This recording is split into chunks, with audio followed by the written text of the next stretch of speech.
Realize what the Epstein files did. It's desensitizing us to the actions of what secret societies are capable of. Files released upon the consciousness of billions of people, all thinking about dark things. There's not a time beyond us that is more important than the one we're in right now. The narratives we have in our head are not the truth. Evil is a human-built construct. The Satan, the evil, the devil, all of that lives inside of us. If Jesus grew up in a time where he learned about these files, he gonna do more than flip tables. Yeah. And in a demoralized world, what do you even have as a compass that makes you intentional in the first place? The three most powerful gifts that you get are pattern recognition, pattern utilization, and pattern creation. In 2012, time stopped. I was becoming part of a system that was leading people astray. There's something in mind cosmology called Bakhtin cycles. What you think are conspiracies, we've been learned about the crack agenda. We've been learned about redlining. I'm gonna go a little deep here. I was feeling the puppet strings pulling on me. They will knock on your door. They will come at you. Because here's the thing about secret society. It sounds crazy, but it's real. When information age has just been released on it. How can you love God who you never seen but hate your brother who you see every day? There's two sides of religion. There's religion that's the prison, and then there's a religion that's the freedom. We don't recognize it because otherwise we'd lose our mind. Part of me had to destroy my life. God loves his people. How do you not love God's people? I got up to, 7 figures, and then I lost it. And then it came back again, and I lost it. Is $1 billion enough? 2 billion? $1 trillion? There's no end to it. Black people experience America different than white people. The most scarce thing in the world, though, is human. But to say something is human is also to say something is God. They talked about having We're going all over the place here. It's a high-level conversation today. We're going all over the place. I want them to feel like they have the keys to build their own kingdom. Why don't we just make this the glitch? I'm 19 keys and this is a high-level conversation. Tap in with the guy. Peace, family. Welcome back to High Level Conversations. I know a lot has occurred since the last High Level Conversations. The world has shifted in many different ways, and not all of them good, but not all of them bad. We are now in what they call the Fire Horse Year. The Fire Horse Year is a very powerful year, something that only happens every 60 years. It is a reminder of the cycles. Last year was the year of the snake. It was the shedding of things that we don't need, people that we do not need, so that when a snake sheds its skin, it's because of growth. And so hopefully you all have shed those things out of your life because you're going to need that lightness, right? You're going to need to feel weightless as you're carrying on more burden of evolution. And being in this Fire Horse Year, this is a year of movement, right? As horses represent movement, but also carrying as well. This is a time for builders, not talkers, because this is a time of rapid innovation and execution. So any idea, whether you're experimenting, whether you're trying and failing, you must be in motion in order to count. Now, a lot of things are in motion, and we're going to continue to see things in motion in this world. All cosmic dates, calendars, and portals will be utilized to open events, those up at the higher realm and those at the smaller. As we're seeing things occur in artificial intelligence, moving to artificial general intelligence, we're seeing things happening on domains of war. Just this year, 3 countries have been bombed already, from Nigeria to Venezuela to Iran. Now, all of this constant war and tension on your mind is not a good thing. This is why the divine always synchronizes order. That we see Lent and a cosmic calendar in Ramadan land on the same day, reminding people that they need to fast from the world and get realigned with God. Realign with a higher self. A detox is needed because there's a parasitic nature of information that gets caught up in your mind. When we're constantly scrolling, stuck, this is the true doom. When the Bible says ye are gods, it's speaking on us as being the judges and the rulers of our own lives. So are we ready? Or are we still stuck in the year of the snake, needing to shed, but have not done the growth in order to shed the old self? I have a brother named Neuro Knowledge, and he speaks upon the old frequency hunting you as you're trying to step into a new one. And you have to be very careful of that old frequency as like this entity that wants to be fed. Every time you try to change your situation, that old frequency is calling you back. people or remind you of who you were, instead of speaking towards who you are and that which you are becoming. In this world, we need higher minds, we need execution, we need builders, we need strategists, we need funders, right? What we don't need is a waste of time. This is not a world that lacks abundance, but if your mindset cannot see it, then your reticular activation system doesn't even show you the way. So you have to learn alignment during this time to find your tribe, to build, to create parallel systems and ideas, but also be able to see the veil in order to be able to move around it to create something new. Today I have somebody who's been here, who's a friend of the show, and he has laid down things like the 7 Hermetic principles on us. He has taught us the difference in darkness and light, and he has shared so many things upon himself to us in the audience about his own dark days and past that got him to light. I bring you none other than my good brother Sean Clayton, who I wanted to have this conversation with because he sees things from eyes in which most people do not. He sees things from a lens of always trying to show people the harmony in the world, the light in the world, the darkness in the world, and hopefully that we may get beyond where we are. As somebody who went through his own personal passages of darkness, I believe that he has used that as a way to transmute his own personal stories to develop a mind that allow you to get past your own and ultimately allow us to usher in a new era. So today, as we dive into these subjects, I want you to sit down, I want you to grab a pen, I want to make sure you subscribe, and I want you to tell a friend, because we're about to have a high-level conversation once again. My brother. Amen. I appreciate that. I appreciate that. Man, I want to jump into 2012 real quick. Mm-hmm. You know what was going on with you in 2012? 2012. What was I? I was I don't. You know? Maybe actually. Yeah. I do. Wasn't my best year. At that time, I believe, if I'm correct, 2012, I think was the day or the time I was just finished off my case, right? I had an assault case pending. If I'm correct, it finished February 22nd, 2012. Okay, that's perfect. All right. I was released from prison in 2012. No, we was both just getting out of situations. All right. We know that about the Mayan calendar in 2012. Also, if you go and watch that Epstein deal on Netflix, his first indictment was in January 25th, 2012. So in 2012, time stopped. We don't recognize it because otherwise we would lose our minds. But time literally stopped at that moment in time. There's something in Mayan cosmology called Baktun cycles. There's 394-year cycles. Go look this up. And if you go forward and backward, we ended the 13th Baktun cycle in 2012, December 12, 2012. And that was the end of the unconscious world as we knew it. Now, what does that mean? The unconscious world is us struggling, us working in this kind of construct of time, this overly masculine society that we've lived in, all of the pain and the struggle and the stuff that we kind of have historically gone through, the ability for people to manipulate the kind of occult practices and the mystical shit that goes on, that ended in 2012. Now there's been, since then, it's been about a little over 13 years since then. Those 13 years have been what I would call the path of, I don't know who it is. I don't know who the person is or who the entity is or who, whatever you want to call it, but it's their last gasp to hold on to the way that they knew the world to be over that old cycle of time. All right. Now I'm going to go a little deep here. All right. In Mayan cosmology, there are 3 numbers that are important. Okay.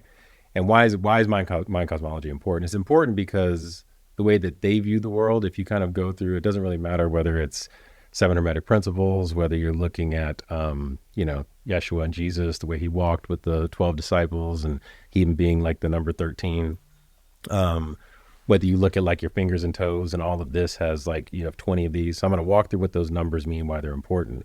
But Mayan cosmology gave us a blueprint of how consciousness has been created and how we go from the underworld, all right, to the cosmic world, to the full sovereignty of ourselves. All right. So throughout this entire structure, the three numbers that are important are the number 9, the number 13, and the number 20. Mm-hmm. Okay. The number 9 is you going through the underworld. For you to be able, and that's why they call the number 9 the number of completion. You go through the underworld to actually deal with the inner aspects of yourself and the inner world that we live in. Okay. So when you go through the 9th Bakhtin cycle, which have been right around the windows of the Renaissance and all this other window that happened there, that was us having this like awakening of us dealing with all of the inner stuff that we had to deal with so that we could go into the next phase of expansion. And you have these kind of like different cycles of time that happen. We just ended the 13th Bakhtin cycle, and the 13th one specifically is us going from us being in the inner world to the cosmic world. So we connect with the cosmos, we connect with God, with the divine, which is why things are specifically since 2012 are moving way faster. Okay. Like, I mean, days are faster than I've ever seen before. Months, you know, like last year, it's like this, right? Right. So once we hit that number 13, which we just ended, now things start to accelerate. Now we're in a window between 13th and 20 over the next 7 times 394 years, where we will go through this ascension process, where we'll no longer be unconscious. We are forcing ourselves into consciousness. All right. Now, if we're going to force ourselves into consciousness and this 7 Bakhtin cycles that we're about to be in, so 7's important. We go back to the 7 hermetic principles, 7 chakras of the body, 7 continents, 7 colors of the rainbow. You know, we can go down the code of 7 here in a minute. But that code is when we hit that number 7 and we know exactly what to do, and we walk through those different principles of ourselves, what will happen is we go through this massive ascension process. Time, like the 7 times 394 years won't even matter because it'll all basically collapse onto itself. All right. Another interesting point is in the middle of those 13 Bakhtin cycles. What's the middle of 13 is 7, sits right in the middle of 7, right? Is when Jesus came into the world. So that 0 point in time that we talk about, where you go from, 0 all the way up to where we are now and then going backward, that was literally the 7th Bakhtin cycle that happened. It's no accident. What Yeshua, Jesus, gave us was a code of how we're actually supposed to act right now. So most Christians, right, believe that we have to give ourselves up to this person, that he's going to be our only savior. And we don't really have to do anything. So we want to have the gift or the safe passage without doing the work ourselves. That ain't going to work. Okay. So whether you're Christian, whether you're Muslim, whether you're Jewish, it doesn't really matter. The window that we're in right now is so damn important for us to be able to walk through those 7 principles that will allow us to understand the gift that Yeshua gave us, to not follow Yeshua, but to follow the instructions. And then once we do that, we will create a different window of ascension where time will collapse. We will ascend. We will become partners with that which created us. And when we do that, this whole world changes. And we're in the window right now, the pocket, some people call it that, to be able to do that. I was as you was talking about that, I was looking up something I remember in my studies. Yeah. From when I was getting deep about time, right? And it was from Mother Tanetta, who was the wife or one of the wives of the Honorable Elijah Muhammad. And she would often, her research would go into the Mayan calendar and studies, and there was this brother by the name of Jose Arguellas, who essentially, I believe, is the one who found the 19 frequency that exists within the Quran. And within that kind of led me to studying the Mayan calendar at the time. And of course, we start talking about the different artificial times that we live on, right? So we live on a 1260 frequency, right? 12 months, 60 minutes, etc. And I believe in the Mayan, it's a 1320, right? 13 months, 20 days. And it's a completely different, and they consider that to be nature's time, right? And I think what people need to understand, especially as we're dealing with time, unless we can master time, right, we will be mastered by time. And what I mean by that is that there's a book called The Iceman Inheritance. The Iceman Inheritance essentially speaks upon the cold nature of people who grow up in cold climates, and they develop genetically in those environments. And you get into survival. Right. And survival makes you always think forward in time, because you then have to gather your rations and things of that nature just in case you may never be able to eat. Yep. Right. And so you're not thinking of a moment of abundance, right? You're always thinking, I need mine, I need mine, I need mine, right? So you have this ambition to go out and get more. This makes you logical and rational and calculating in a very cold cognitive way. So it's called cold cognition versus a people who live in a warm cognition, right? So you have people of ancient Kemet, right? And their understanding of time, of course, was based on seasons and cycles, because time was ordered around events. So if Kemet, meaning land of the black, talking about a fertile soil so that they can grow food, right? Agriculture and learning to just live within a harmony of an environment allows you to sustain your people, right? And to ultimately grow a civilization, because nature provides, right? When I was just in Uganda, the president had said something to me. He said, even a fool can survive here. Because it's impossible to starve. Right. It's the most beautiful place I've ever been to. From the scenery is so beautiful. The people live in harmony with the animals, right? They said we don't have pets here, right? You see monkeys just climbing the trees. You see cows everywhere. There's more birds than you could ever see. It's beautiful, and it's so abundant that if you the soil is so fertile, if you spit on the ground, you can create a clone of yourself. You know what I'm saying? It's that good. It's right there on the equator, so you get more dense sun that gets into the cellular structure of the food, so it's ultra mineralized, and it's volcanic soil, right? So all the minerals from the earth went up and came down, and now it's highly dense, mineralized, extrasolar equator food, right? And so I was saying that, so people living in that warm environment, why do you need to be overambitious?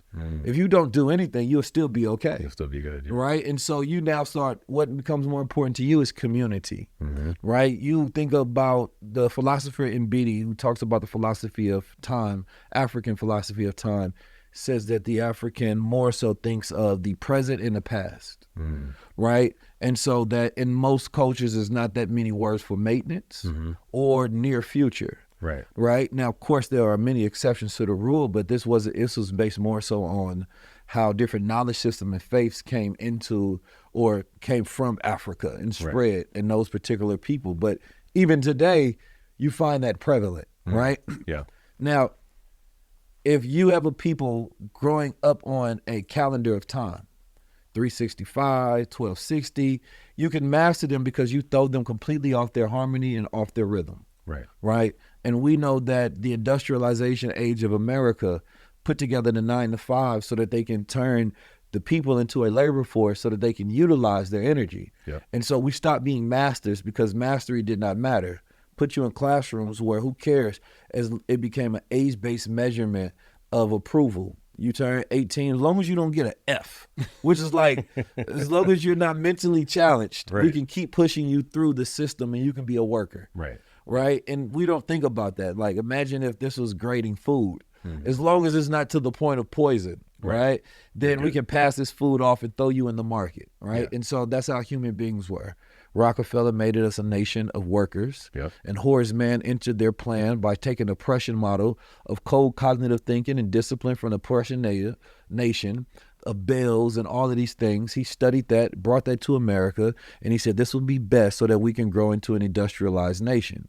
So there's no harmony in that, right? And you have different racial behaviors of cold and warmth and things of that nature as far as the way you think about life, progress, dominance, harmony, nature, love. All of these things are byproducts of your cognitive thinking. And so everybody was thrown into a cold cognitive process of thinking, which throws you completely off alignment. And now you need more discipline ever to do things you don't want to do. And so now we're blaming society for having a lack of discipline, although we know that in the early 1900s, when they learned about the psychology of man and his dark desires, they used that against us. And they gave us more things that we can desire, right? And the necessity for more discipline than we could ever have. Right. And so it is not the nature of man that is in balance. It is the environment that is not in accordance with the nature of man that keeps him in balance. And so as you talk about time collapsing, if we don't become a hybrid of the code cognitive timekeeping in the sense that we have the era of time to where we can plan ahead, but we also understand the cyclical nature of time to where we live in harmony, right, with the present, right? And we look back towards the past while looking forward in the future at the same time, which is Sankofa, right? And so I believe that as a people, understanding that harmony, right, and not living on capitalism's time, we can then enter into a new paradigm. Mm-hmm. And that's where we are. I mean, here's the thing. I mean, to everything you said, we are. That was a lie. That was just no. That was. No, it was perfect because I mean, through everything that you said there. Yeah, I like where you went, where you were talking about in Africa. There's very little where they focus on the future, right? It's present and back. Right.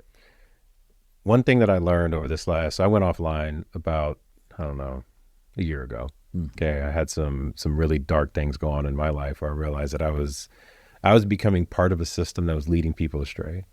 I was feeling the puppet strings pulling on me and then recognizing that I was getting rewarded for the fact that they were pulling on me. And I was literally folding into what I could call like a secret society system. Okay. I was in the meetings. I was on the phone calls. It was one of those things where it's okay. Like you could do some, I mean, it sounds crazy. Okay. Me saying it, but it's real. Okay. They will knock on your door. Okay. They will come at you.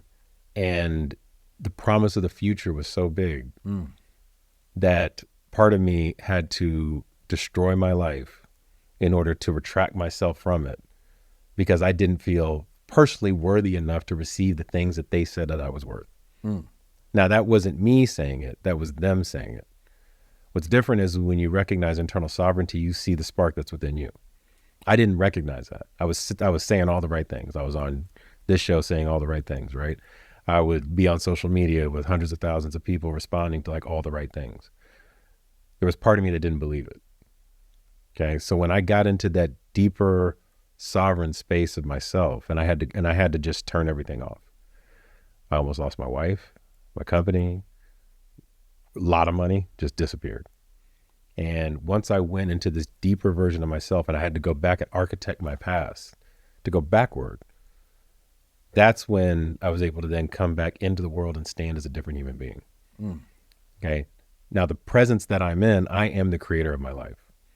I'm in partnership with this thing that we can call Yahweh, the architect, the demiurge. I don't care what religion you're from. Gnosticism calls it different things. But there's an architect that created the reality without judgment for us to either fall full victim to, and this is in the first book of the Bible, in Genesis, or for us to be in partnership with. 99.9% of humanity, including myself at certain points, was a victim to it because I peered through the gears of creation, what the architect had given us. And I fell right into it. And then there are several people that sit over the top of this, that pull on these puppet strings. Okay. And I'm not going to name the names, right? Oh, go ahead. I mean, you named one a minute ago. This is the great unmasking of the veil. I mean, it's, conspiracy theory would say, Rockefellers, your Rothschilds, conspiracy. It's not, all of this is coming out. Yeah. I think everything is, at this point in time, all the conspiracy theories are owed an apology. And because conspiracy theories was created by the CIA, right? So that people would not acknowledge the truth. Yeah. Right. And I like what my brother Dr. Wesley say, you're a conspiracy documentarian. Right. Right. We're documenting the facts and observing truths.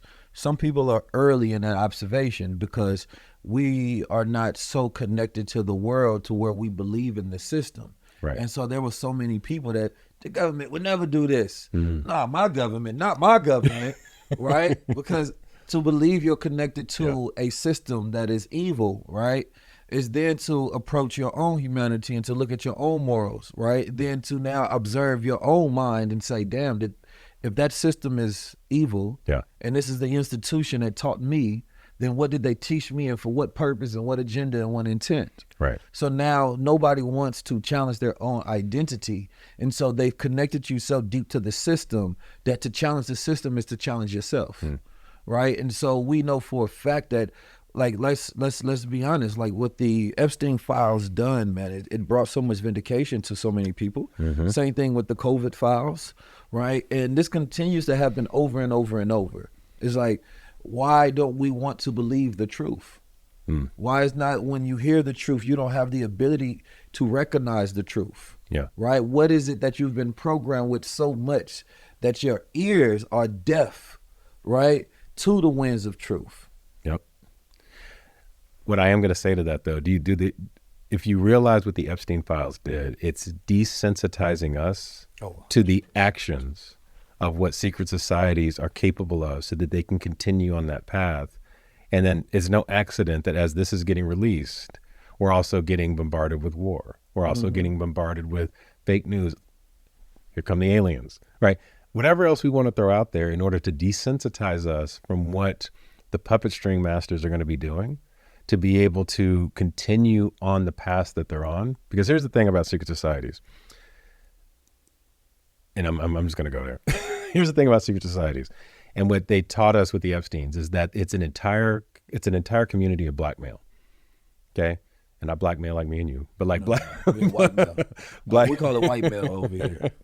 But blackmail. There's more white males in the black male circles. But blackmail to the point where it's like, let me give you the drink and, and I'm going to take you down the path. And once I give you something to drink and I give you a little bit of drugs and then, oh, here's the woman that you really wanted, right? Oh, well, now I got that on tape. Now, but I also know that you'll do my bidding. If you don't do my bidding, I'm going to go tell your wife. All right. Oh, and let's go a little bit further. Now, I'm getting a massage. I don't know if you saw the thing. I'm getting a massage on the table, and she just happens to be 18 now. All right. Oh, well, now let's bump it down to 17. Now let's bump it down to 16. You still good? Oh, well, we got that on video, so you can't go anywhere. But also, I need you to go do this thing for me. Right? We're going to keep that loop going. Now, as I initiate, this is all initiation. As I initiate you further along through the process, well, now let me open up another door. We're going to do some weird shit on an island. I'm going to have you come here. The president's going to be there. The next president's going to be there. These people that control all of these different areas, Microsoft, you name it. Everybody's going to be there, right? So you should come. And now inside of that, you see everybody doing the thing, which is whether it's sacrifice, whether it's murder, whether it's sex trafficking, you call it, little girls, whatever they're doing it. And now once you're in, and now you're doing the bidding of somebody else that's pulling on these puppet strings, because nobody knows where Epstein got his money from. That guy just blew up and had billions of dollars, right? Out of the blue. He was a coordinator. Got some ideas. But he was a coordinator of this chaos to keep people entrained into these secret societies that also know how to mess with these laws, know how to work with this Yahweh, this demiurge kind of energy so that they can be in connection and in partnership with it. And at which point they have the ability for the world to be run by them, right? Now here's the thing. This Yahweh, this demiurge it's not evil. It doesn't care. It just knows that, hey, if you get in frequency with me, I'm going to reward you. So this is why we were talking about last time, these 7 hermetic laws are so important because each one of those laws is a trap that if you don't know how to master them, you basically fall subject to the demiurge because you're not worthy, or the Yahweh. We can talk about what those things are. But to Yahweh or the demiurge or the God in the Bible, to where you are not going to be given the gifts that you deserve because you are not equal. Each one of us has that. So once we know those laws, then we can walk in equality with the creator of the universe, the creator of our perspective universe, this architecture that we live in. Then at which point we get into 8th, 9th dimensional frameworks, which is thus, we talked about the 9 before, which is this inner world that we're in. We conquer the inner world and then we connect with the cosmos and then magical things start happening. Yeah.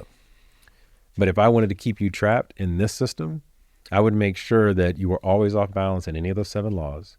I would make sure that I was in partnership with it and I would keep the powers that be in society in influence to make sure that nobody was able to even get close to them. So I would have people in entertainment, in technology, in politics, in every other part of the world to continue to poison your mind so that you could never get into a sovereign state of knowing. And then at which point you are always being pulled on by the few, this unified society that lives over the top. And they control the Putins. They control the Mossads. They control, all of this stuff. It's all the same group of people going to the same parties, doing the same thing, right? We just aren't seeing it because we keep paying attention to the future, the thing you were just talking about before, the hope of the future, not correcting the past, not going back and looking at the patterns, not being in our body here today and then creating abundance and sufficiency right now. Right. But see, they keep us anti-futures, right? And we're not gonna skirt past the Epstein files yet. I'm gonna get into that a little bit more. Because you start talking about initiates, right? And Satanists are very intelligent, right? They utilize so many different ways to try to get into your mind. Yeah. And if they can control what you're thinking, then you're helping them manifest the reality that they want to produce. So you have to be careful when the timeline of revelation is revealed by the very people that are within the files. Yeah. Now you have to question intent. If the mind is not shielding itself with hypervigilance, you're letting in all sort of entities into your mind that attach into your psyche and your imagination. Because now this is a global event that occurred. Right. Files released upon the consciousness of billions of people, right? All thinking about dark things, all thinking about satanic things. Right. Not because these are their thoughts, but because they release files that have people all across the planet Earth diving into it. And what does that create? It creates this dark cloud. It creates this environment within people that are unease. And now it makes people want to disconnect. Yeah. You withdraw from the world. This can be a very dangerous place.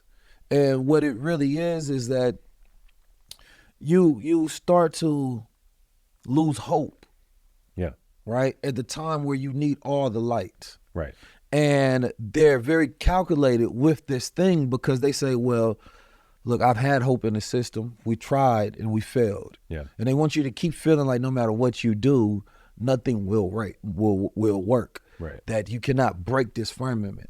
There's nothing you can do to push past this this threshold, that we will always be the lords of this world, which is not. They're weak and they're fragile. Anybody that needs to do things to children is the weakest ever. Yeah. And what they're doing is an initiation of trying to destroy all of their humanity. Because how did those who are in power get in power? It's not that the tools in which they had to conquer over time that were so special. You know, it's not that they were the greatest strategists. It's that they didn't have any ethics. Yeah. There was no limit, right, to which they would go to conquer. Right. There was no limits to the greed. There is no such thing as enough. Right. So when one people may conquer, right, but this is one considered to be a rational level of violence that happens in territories of expansion and new kingdoms and population and things of that nature. Then there's this ideological violence that happens, right, where there's the consistent justification of conquering and dominance and domination over the mind, over time, over lands, over system, over colonization. Right. And then you have to ask yourself, can there ever be peace with a people whose nature is so deeply rooted in evil that is what makes them who they are? Can I answer that? So evil is a human-built construct. Okay? I know that sounds wild to say for some people. All right, and I might get canceled for saying that with some people. Well, yeah, I mean, you're gods. Yeah, we just might die like men. Yeah. But to say something is human is also to say something is godly. This is true too. Our divinity, what he made us a butt of angels, didn't? That's what he said. But the devil didn't want to bow down. So it's our job to make the devil bow down. But what is the devil? Is it an external entity or an internal entity? Is it a lack of awareness? I think it's internal. Yeah. But it can be external when you see it in others. It's external when you see it in others. Yes. Right? Yes. So it's within yourself, the part that devalues self, the part that makes you feel shame, that part that keeps you down and say you're not enough. Yes. Right? It's the animal side of man. Honorable Elijah Muhammad had a saying. He said, you know, when you're in the mud. Yeah. Right? When your mind is in the mud, we're talking about this left brain mind, right, that is over the world, which is the animalistic thinking, where man is controlled by his astrological nature of things. Yeah. He is in his beast form. He doesn't have ability of self-consciousness and moralizing things and virtue, right? Yeah. And I would say in many ways, evil is the opposite of virtue. Yeah, 100%. And so if you go down the path of, we're going all over the place here. It's good. That's a high-level conversation today. We're going all over the place. If you go down the path of quantum physics, where we collapse the wave function based on our observation and how we truly feel from the inside, then the Satan, the evil, the devil, all of that lives inside of us. Now you've got Luciferian energy, which most people think Lucifer, that's the devil. That's the biggest fucking trick we ever played. Because the light bearer, Lucifer means light bearer, okay? If you go to the book of Enoch, right, and then you dig into that a little bit more, okay, there is this, there's the oath of Casbiel. You know about this? Mm-hmm. Okay, so Casbiel, there's this oath of Casbiel, which Casbiel is Kasbeel. I think that's right. And in the book, the oath of Casbiel, Casbiel essentially was the first angel that gave humanity too much information. Go back to the tree of knowledge, right? Too much information that they weren't ready for. So then Casbiel was cast away because it brought the light forward, right? When Casbiel was cast away and pushed to the side, all Casbiel wanted to do was come back. Casbiel is Luciferian energy. It's that Satan energy, that dark energy that's like, hey, you got pushed away, you're bad, because people aren't ready for this, because we couldn't hold the capacity of what that information was. Therefore, we were cast out of the Garden of Eden. It all kind of combines, right? Well, in a way, it's releasing chaos. Yeah. It's an agent of chaos. Agent of chaos. Because information can be good when a person is ready. Right. You know? Right. Now, what was the God that cast us out of the garden? It wasn't, if there was an all-loving God, a monad God, a unified God, you know, the God in Islam that we talk about, no name, you know, that God itself is not a jealous God. It's not a God that's like, oh, you do this, now there's punitive damages for what you've done, right? That doesn't exist. So there was another version of God that basically sat inside of the Bible that pulled across these different 7 days that we could become aligned with. That when we fell out of that and we got too much information and we had the choice to either go high or low, to do good or bad or whatever it might be, we started making these different choices, right? And that knowledge in a small window of time that we've been given, because what was happened in the book of Genesis is we were cast away so that we would not go back and eat from the tree of life, not the tree of knowledge. So we were not supposed to go back into the garden to eat from the tree of life so we could live forever. Mm. Because then at which point we would have been equal to the architect of this universe, because we're now moving beyond space and time. And so our captivity is the containment of limited time. Our captivity is the containment of limited time. Well, we from a physical sense. From a physical sense, and to ourselves, somewhat a spiritual sense, because we keep forgetting every time we wake up in this world. Every time, you know, when my son was born, he woke up, he forgot.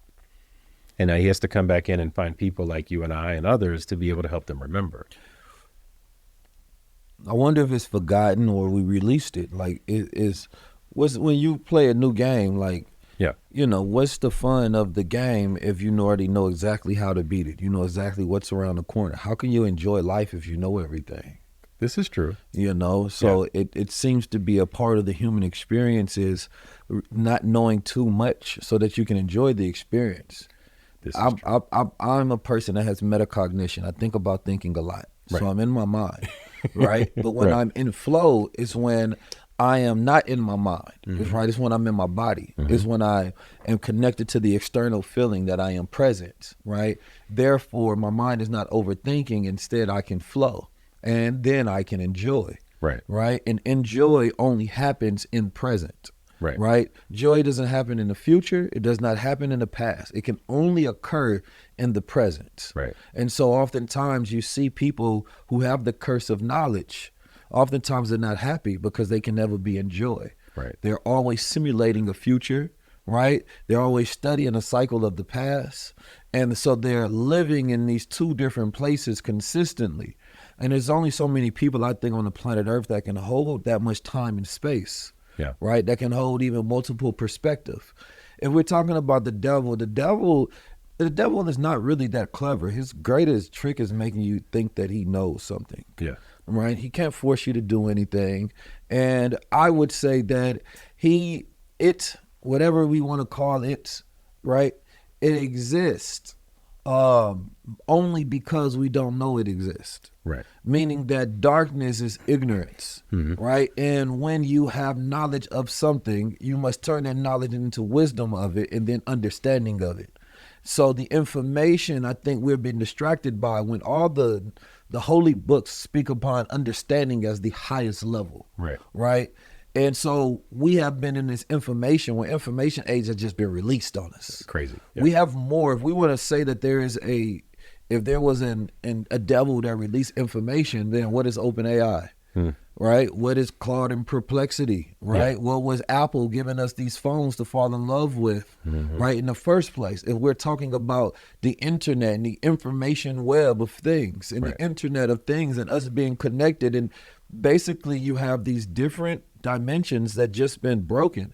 You have physical space with man, and then you have this internet space. Yeah. Right? Where we in this web, and look at the terms that we use when we start talking about the internet within itself. A stream, right? A stream of consciousness from low bandwidth to high bandwidth to different frequencies and channeling, right? We have different channels in which we watch. All of these are these metaphysical terms that can then be applied, right? And so when we look at this Epstein thing, is not to be, it's not a distraction, but it's also not the focus. Right. Right? To be aware of great evil can become a great burden. Right. But that is the responsibility of good people. Right. Right? If you follow Yahweh, you follow Muhammad, right? You follow Buddha. I don't care what you follow. If you know that great evil exists in the world, what is your responsibility then? Because what did Jesus do? He wrestled with the principalities of his own people. Yeah. Right? He wrestled with the great evils of this world. He went head on to it. And if people believe that in the last days, he will come back and return and do what? He will return and destroy the world. But what does that look like if we're being practical?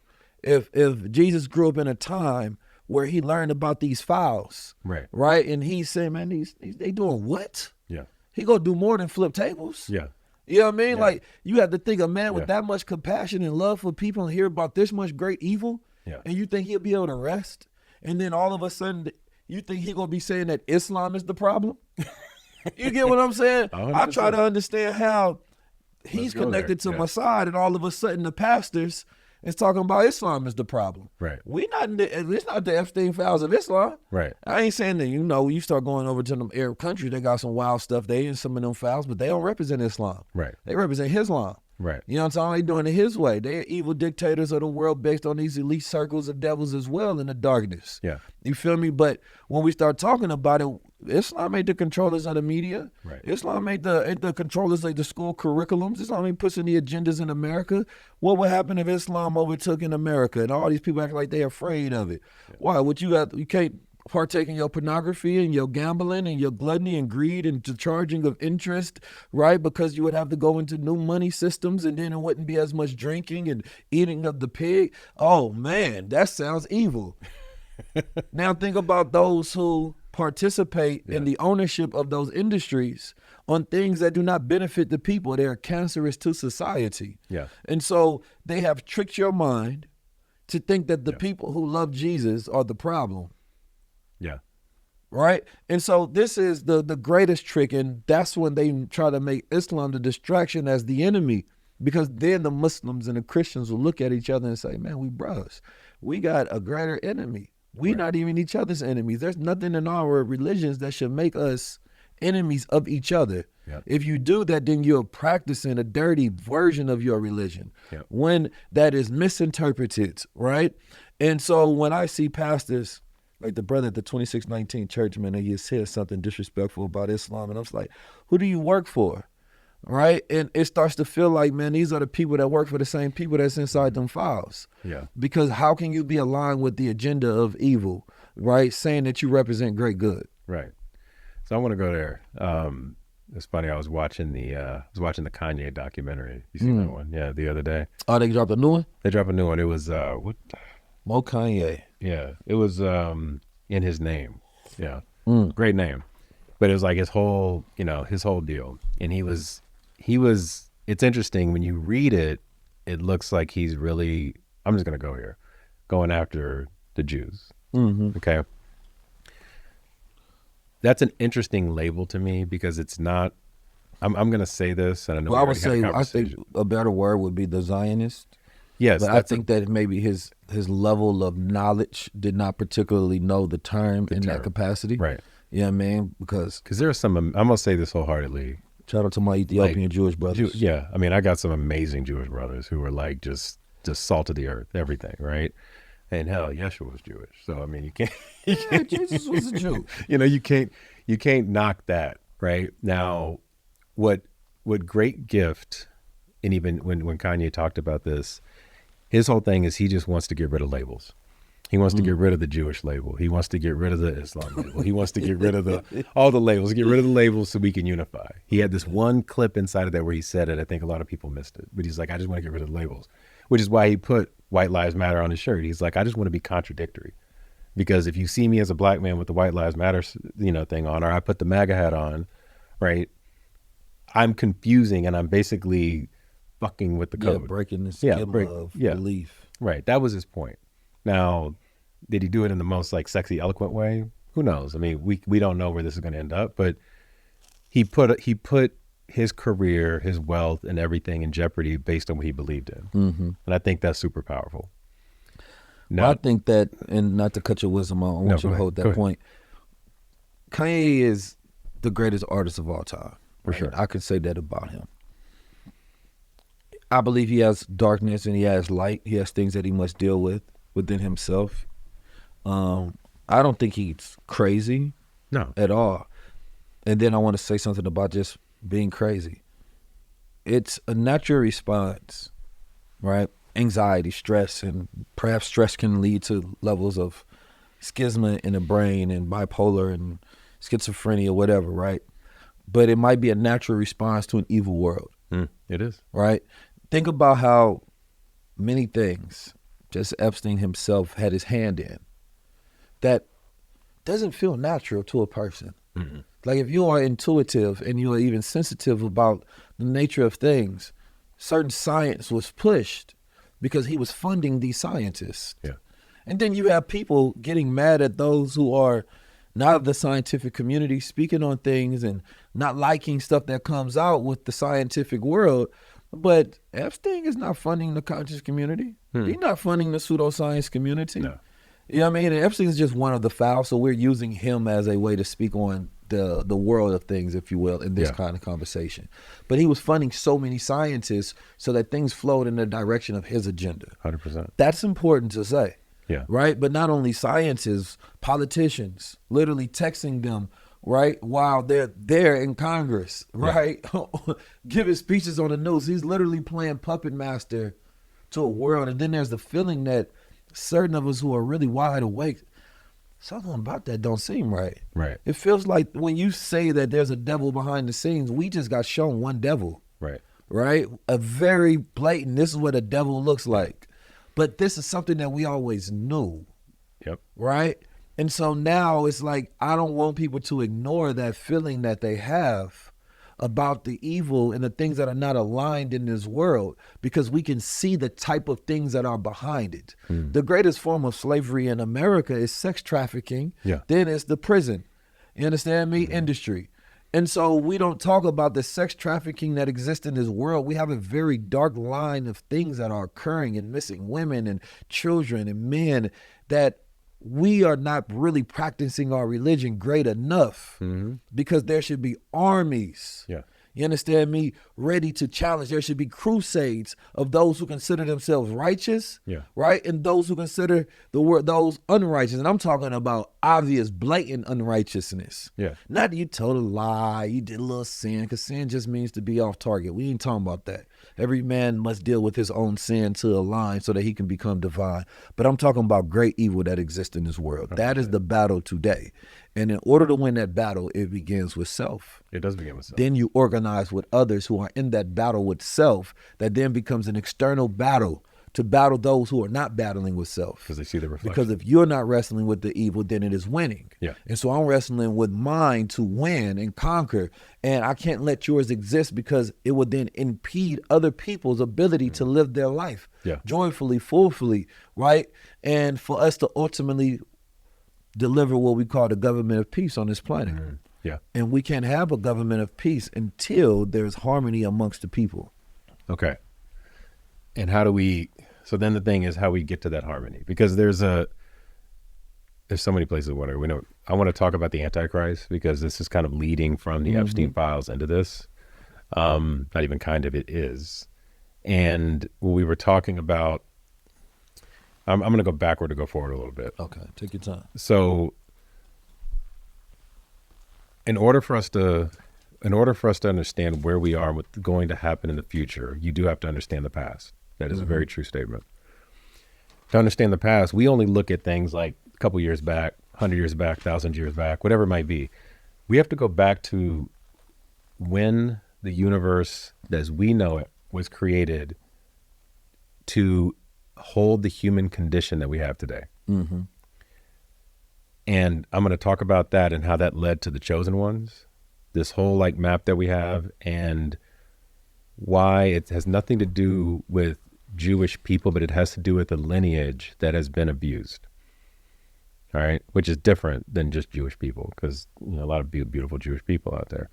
But it's a lineage that has been abused. I can definitely take it that abuse has happened by a very set few of individuals that we will call this like hidden secret society. I don't know what it's called, but it's something that is sitting over the top. I don't even think we need to name it. I think we know it. Yeah, but it's sitting there, okay? And that has been abused. So if I go back and I said, okay, if time doesn't exist, truly, right? Einstein proved this, it's all relative. Everything folds onto itself. There's only one moment, and that moment that matters is now. And I can tap into any coordinate, and we'll use time as coordinates, time and space as coordinate, any coordinate, and I could say, okay, I'm going to go back to the creation of the universe. I'm going to go back to when I look at the Bible as just a map that says, all right, Genesis 1, these 7 days happen. Inside of those 7 days, we split light and dark, okay? We created mentalism. We created vibration. We created all the animals that we would ever have. We created man and woman. We created karma. We created polarity. We created rhythm. We created time. We created the whole thing in those 7 days. Now, who created that?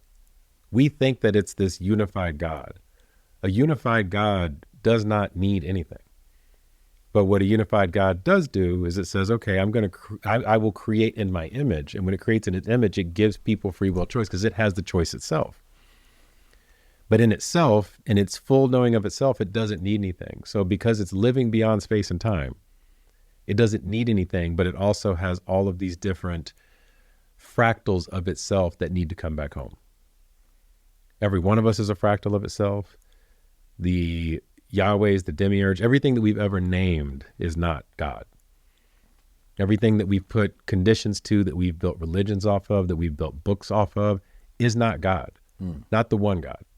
It's fractions of it, right?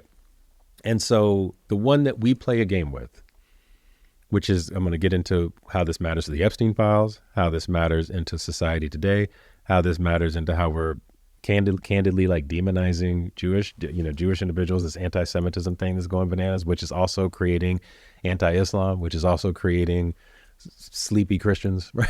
It's creating the whole thing. And it's keeping us away from our connection with the one. We don't know how to work off of that playbook that we've been given. Now, who were the chosen ones were given that specific playbook. If you go read the Sefer Yetzirah, study the Kabbalah, the Zohar, any of this stuff, there is a very specific structure that they go by, right? It's all built off of actually the code of 7. Like even the time works in days of like cycles of 7 hours. It's like a whole thing. And because of that and how they've been taught and the way that it's coded into Jewish religion, they are walking very specifically in the playbook that I'm going to call it Yahweh set, the architect of this creation. Now there's the architect, and then there's this like light being. The architect creates the life. The light creates the energy that light flows into it. The light being, a lot of people would call that Lucifer, right? And Lucifer and Yahweh are supposed to come together and work in partnership. And when Lucifer stared through the gears of the architect's creation, it fell in love with itself, created man. Man was then supposed to reconnect back with it, and now we're fucking lost. Okay. But the ones that were given a playbook of how to like walk down that path were the Abrahamic lineage. Now, Abraham did something real fucked up, okay, when he did the whole like Sarah and Hagar thing, right, and didn't honor both women. And this was like one of the first large fractures in feminine energy, right? So by not honoring both, you end up creating this like shameful lineage that now all of a sudden becomes Islam, right? And Islam is like, hey, no, we're gonna do this thing, okay? Through Muhammad, through everything else, we're gonna do this thing, and we're gonna rise back up into what we know that we are, and we're gonna reconnect back with everything that we ever were. And you probably know more about this than I do. I've just studied, the edges of it. But when I saw that that initial break of not honoring feminine energy then all of a sudden persisted itself over and over again. And then there was this pride of abuse that was happening inside of the Jewish lineage to where they became the kingship. And then all of a sudden, okay, well, there's going to become this other king that says, hey, Jesus, this other king that's going to come about that says, hey, this is not how it's done. And it's going to hold people accountable, hold people responsible, show people that the kingdom was within them, that there's no outsourcing that I need to do. There's nobody greater than me, that ye are gods, this whole thing. And he ran through like a hell of a playbook in like a couple of years, right, to get the thing done. And then he was so convicted in it that he was willing to die for it. Okay. Very few of us are willing to die for it. Very few of us are willing to go and stand up for what you just said a minute ago, the Epstein files, and somebody say, this is some BS and I'm not going to honor any of this and we're going to take and hold people accountable. How many people have gone to prison for this right now? None. Exactly. The sickest things in humanity we've seen, and nobody's being held accountable. That's part of the play. Right. So we as people have to call on those that are in leadership right now and hold them accountable, and or take it in your own hands. Take it in your own hands. I mean, that's another way to do it. Well, because I say that because it's like, how can you expect those to lock themselves up? Right.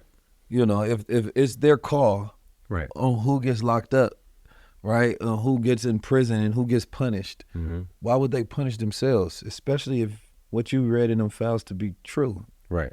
Right. And of course the files, again, these millions of pages, these are instruments of the same agenda to break democracy completely in this country. Right. So you have no belief in a government, which allows them to then institute this digital government because they like, look, the foul things that human beings have done. Yeah. How about we start implementing these checks and balance systems, and now we got a complete AI government so that these things can never happen again, because AI ain't gonna be with the little kids, but that last senator might have. Right. The congressman might be taking money from this. And this goes into part of their consistent plans. Like everything is going, the Epstein files is a part of the plans, right? And so ultimately, even with the de-dollarization of America, they're doing everything to maintain that power. Power never wants to lose power ever. Right. Whether that ultimately goes into, what like Larry Fink of BlackRock talks about, the tokenization of everything in a one blockchain system, right? And you would look at why all these members of OPEC were the countries that was bombed, from Nigeria to Venezuela, right, to Iran. So whatever you think some good may come from whatever is happening, it has nothing to do with that. How do you think people that are of great evil are trying to also make great good in the world when we change literally our name to the Department of War? Right. Department of War means that we're not trying to be defensive anymore. It could be called the Department of Dominance. It could be called the Department of Colonization. It could be called the Department of Oppression. Right. You understand me? These are synonymous with saying this is our Department of War. Yeah. It speaks towards intentions. It does. Right? And our nation has become a warmongering nation, even though it always has been, but now we're not hiding it. We're saying that we are the Department of War. Right? Of the country, that we're here to destabilize. We're here to conquer. We're here to kidnap. We're here to be strongmen, to push our way into power, because you have to remember, America is at this brink of that 250-year period where, a great empire loses its power. So there has to be a reset. Right. So this is the great reset for America. They're pulling out all of the cards because they don't want Russia and China to be the leaders of the world, even though we lost the technological race to China so far. Right. So you have to understand what the time that you're in is. Right. And what occurs in this moment, this year specifically, especially talking about as cycles begin, this set precedents for decades to come. So what we build, what we do not build, what we challenge, what we do not challenge, we set the precedents for normalization. You ask, like, what is it required to have this ultimate place of peace and harmony? Elijah Muhammad introduced the idea of separation, and people did not like it at that time. And, Martin Luther King fought for integration, and Malcolm X said he went over there and found out that there was white folks that was Muslims, and he was like, we want to have human rights, and let's water it down a little bit. But, neither one of them read the Epstein files. You know what I'm saying? I'm just saying, like, if I would have passed him over, like, look, bro, look at these. Martin would have said, oh, my God. Malcolm would have said, these damn devils. You know what I'm saying? And in hindsight, I imagine with that sort of information, because it ain't just happened with him, it's already been occurring that we just didn't have information on.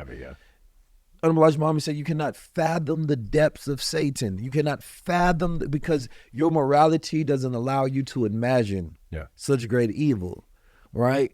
But now, I only know of such great evil because I watched movies on it. Yeah. My mind would have never imagined scenes that have been depicted in movies. I would have never thought about it ever in life. They've given us so much of their darkness that we don't even realize that it wouldn't even exist in our mind if we didn't watch their movies, if we didn't read their novels, if we didn't hear the news of these things, right? And that's not to say it hasn't not always existed in some form or another in the world, but I'm saying as present day, most of our history that we're stuck in the Western world specifically, it's been given to us by the media. We don't know if these things are actually real. When documentation, is mostly kept by the oppressors, then who files have we been reading in the first place? Yeah. Because I still want the Malcolm X files. Yeah. You understand me? There are many files that have not been released, right? And if you're going to give people the truth, then release all the truth. Yeah. You understand me? But that just goes back to say that separation is one of them. And by separation, I mean building on parallel economies, right? We have to, how can we continuously be on social media if it is ran by the very entities that are a part of the system? What are they doing to us? We will not have cognitive sovereignty. We will be in a digital colonization, right? We have to then look at Africa as going through a recolonization. There's a trap that's over there as well. The diaspora is in-house fighting. There's chaos, right? And we have to learn negentropy, which is finding order, using intelligence and discipline in the middle of chaos so that we can order our steps correctly. It's not enough to have motion. So separation, parallel economy building, right? I think we need to strategically create new movements that create national agendas, right? Because we can't have diaspora wars, right? While also dealing with these devils. It does not work that way, right? We can't be in-house fighting and have a greater enemy outside, right? That's like if we're in the movie centers, they inside fighting each other while the devil trying to knock in and get at the door, burn you down and take your soul and your culture. That's exactly what's happening. That's what's happening, right? And we keep letting them in. So I think that separation in the sense of focusing on building your own tribes, your own systems as much as you can, detoxing from the world, because the more that we even fight the system is a form of integration, because it reinforces our belief into a system, because it acts as if that we are afraid to create our own, then study our own political background. If you look at the politics in this country, you can go from the 1700s to the 1800s. There have always been political freedom movements and liberation movements, right? And we have always had thoughts. And now we have a mainstream narrative that we're flowing with, but that doesn't mean it's the right one. So I think people need to take a step back and look at what they haven't studied. If you are a student of the civil rights movement, look at parallel movements that were occurring, right? So therefore, you now get new solutions. You embrace new ways to do things, because we are obviously in a new world where we need to modernize our solution, but it also needs to be based on what I consider to be indigenous wisdom. 100%. I love that. To that point, going back to some indigenous wisdom, which, did we talk about, have you ever been to Jerusalem before? No. Okay. I ain't been to Jerusalem. I just seen they got bombed the other day. I mean, it's wild right now. So I went over there in September this year. Went for a buddy of mine. With the Zayos. Oh yeah, I went over there, and I went to Tel Aviv, visited. Something was just calling. That's the Illuminati you was talking about? No. Oh. That's not not it. That's not it. No. This was that happened beforehand. This is some stuff out of New York. Yeah, hold up. Okay. No, so I went over there. I'm not going to call them the Illuminati, but I went over there and I went to the old city in Jerusalem. Yeah, and in the old city is broken up into 4 quarters. Okay, you've got the Christian quarter, Armenian quarter, right? You've got the Muslim quarter, you got the Jewish quarter. Okay, all right. And you heard the Wailing Wall? Yeah. Okay, so the Wailing Wall is where Michael Jackson sung that song. What was it, back in 1993 or 96? Where it was like the, Free Palestine, or the, they don't care about us. Yeah. That one, and then the other one. Mm-hmm.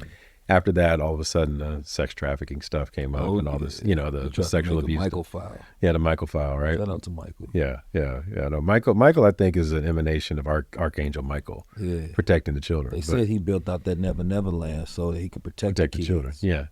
And Archangel Michael was around protecting the innocents and protecting the children, which is really interesting. But that's a whole other thing. But I was over there, and about the Temple Mount, right? And the Temple Mount was where, like, essentially the Wailing Wall is where the Jewish, like the Orthodox, everybody goes on there and prays like crazy. And it's the closest spot that they can get to get back to the Temple Mount, which was the, Solomon's temple and everything else. They can't go back up there anymore because, about the red heifer? Mm-hmm. Okay. Because they have to sacrifice and kill a red heifer in order to use those ashes for people to go back up and pray in purity. So therefore, they recently killed a red heifer, though, right? They did recently kill a red, but they sacrificed the red heifer like somewhere else to see if it was the right thing. And just test. I think they're testing it. Yeah, they're testing it to see because it's a whole prophetic. There's like 5 prophecies inside of the Davidic version of Judaism, which we would then say is kind of cascading itself into what this whole like the Zionist movement, I would say, is more about like, let's get this prophecy to come true so that this Pax Judaica thing can happen, which then makes Israel the most powerful country in the world, which then it just absorbs kind of all the resources around that area, and especially as the US dollar is kind of degrading, the Chinese manufacturing is accelerating. Both of those things can't necessarily hold the container. There's something else that has to hold it. Do you think Israel should run the world? The Pax Judaica should come true? I don't think we really have a choice. I think it's going to come true.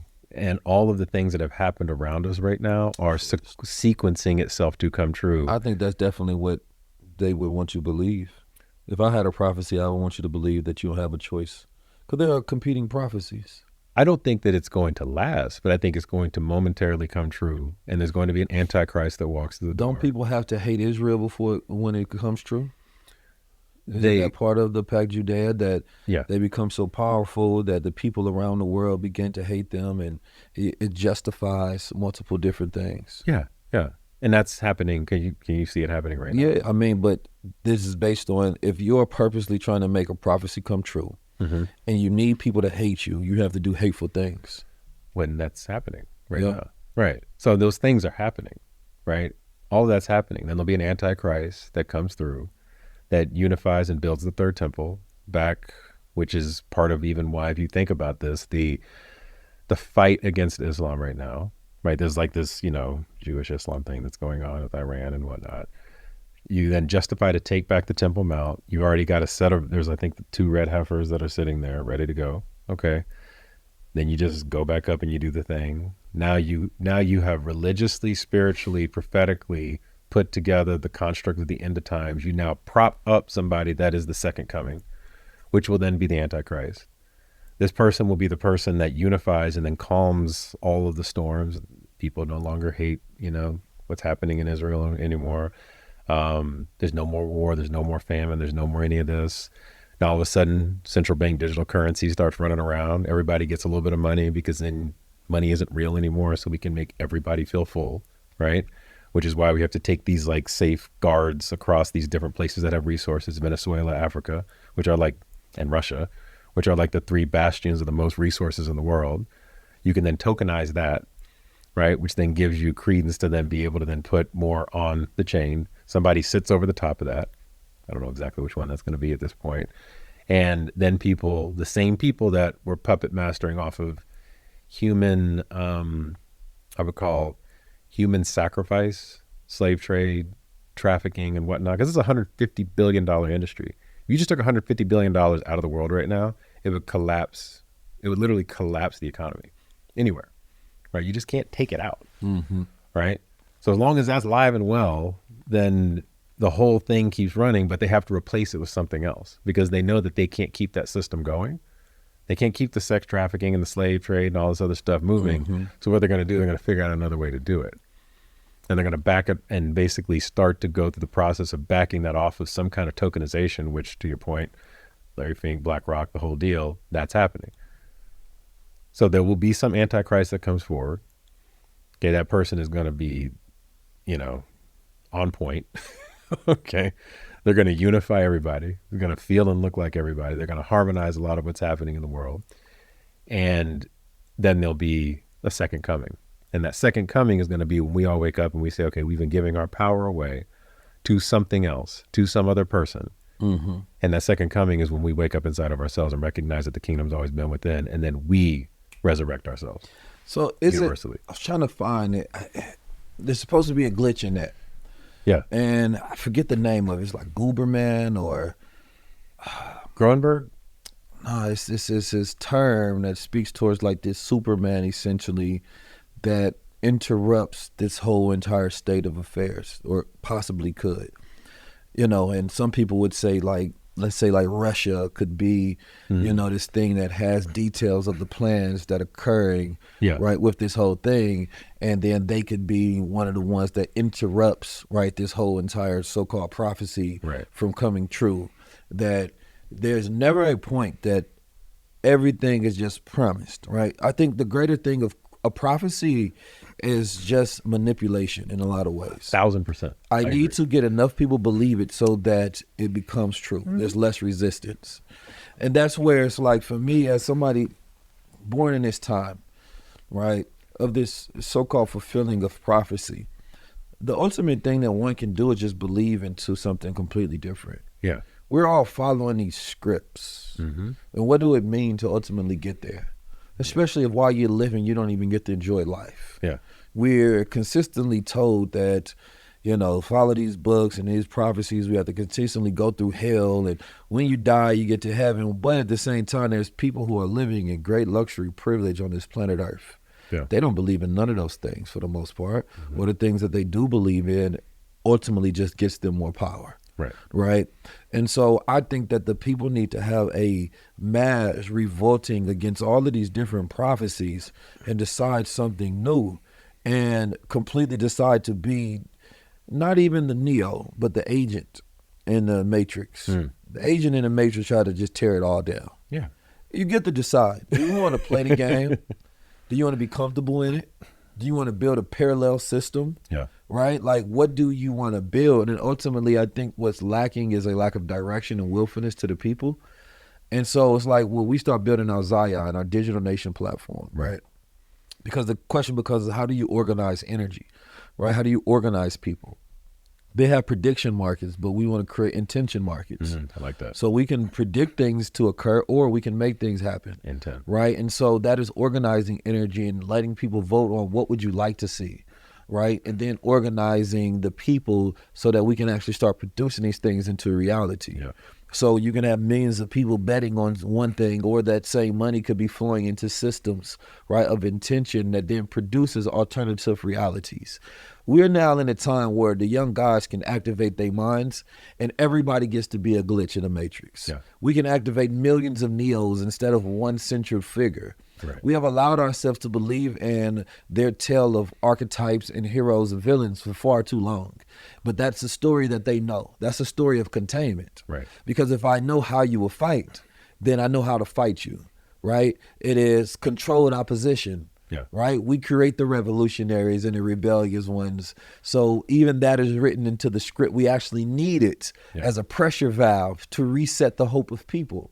Because hope gives people more capacity to believe and to dream, right? But hope can be used against us, right? If we just give you a little more hope, right? I'll give you some water in hell, right?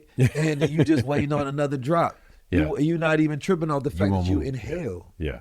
Right? Water in hell is not a good thing. Let's get rid of the hell, right? And so I believe that that's where we at as a people, is that we need to just build, and we need to be radical about just building systems of disruption. Yeah. You talked about Kanye West wanting to get rid of titles. That's just creativity. As a creative, you're disruptive. Yeah. You look at things as they are and say, well, what could they be? Right? Creativity is a disruptive energy. And so when you have the creativity being unleashed, what they did is they made that part of the mind docile. So by the time they give you the great tools, we're not making great creations. Right. So what we're doing is we're online looking at what everybody else is making and consuming. And this decreases our ability to produce output because we have so much input that our imagination is being overfed with other people's ideas that we have no room for our own. Yeah. Right? And so it literally cuts off that part of the brain. And so that's when I say we have to get our mind out the mud, and we have to rise the minds into a God consciousness. And once you're rising into a God consciousness, you're not producing for domination. Right. We can continue to listen to the stories. We can read the books. We can study the prophecies.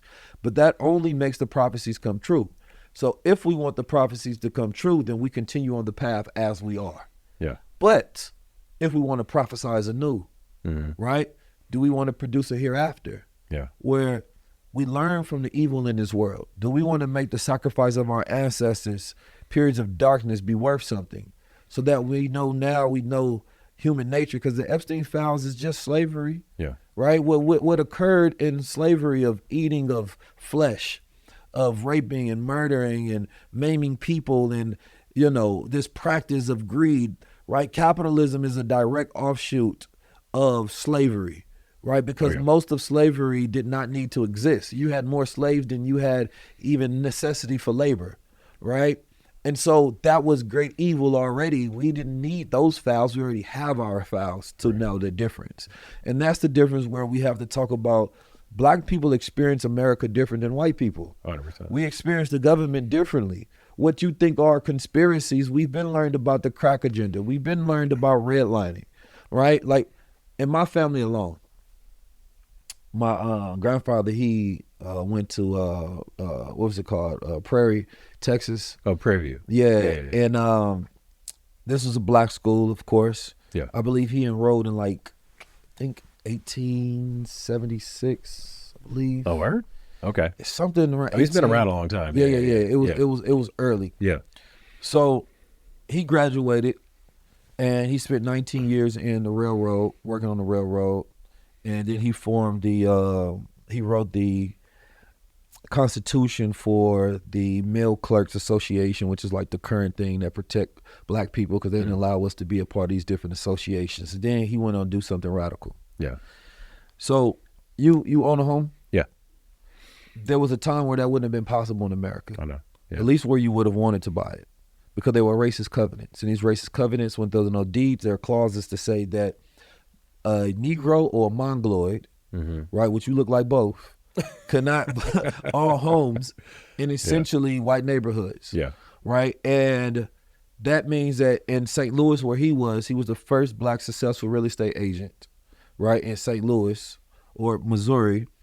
And he formed specifically this association. It was the Association, a real estate association of St. Louis, which is the earliest documented real estate association formed by a Black man in America.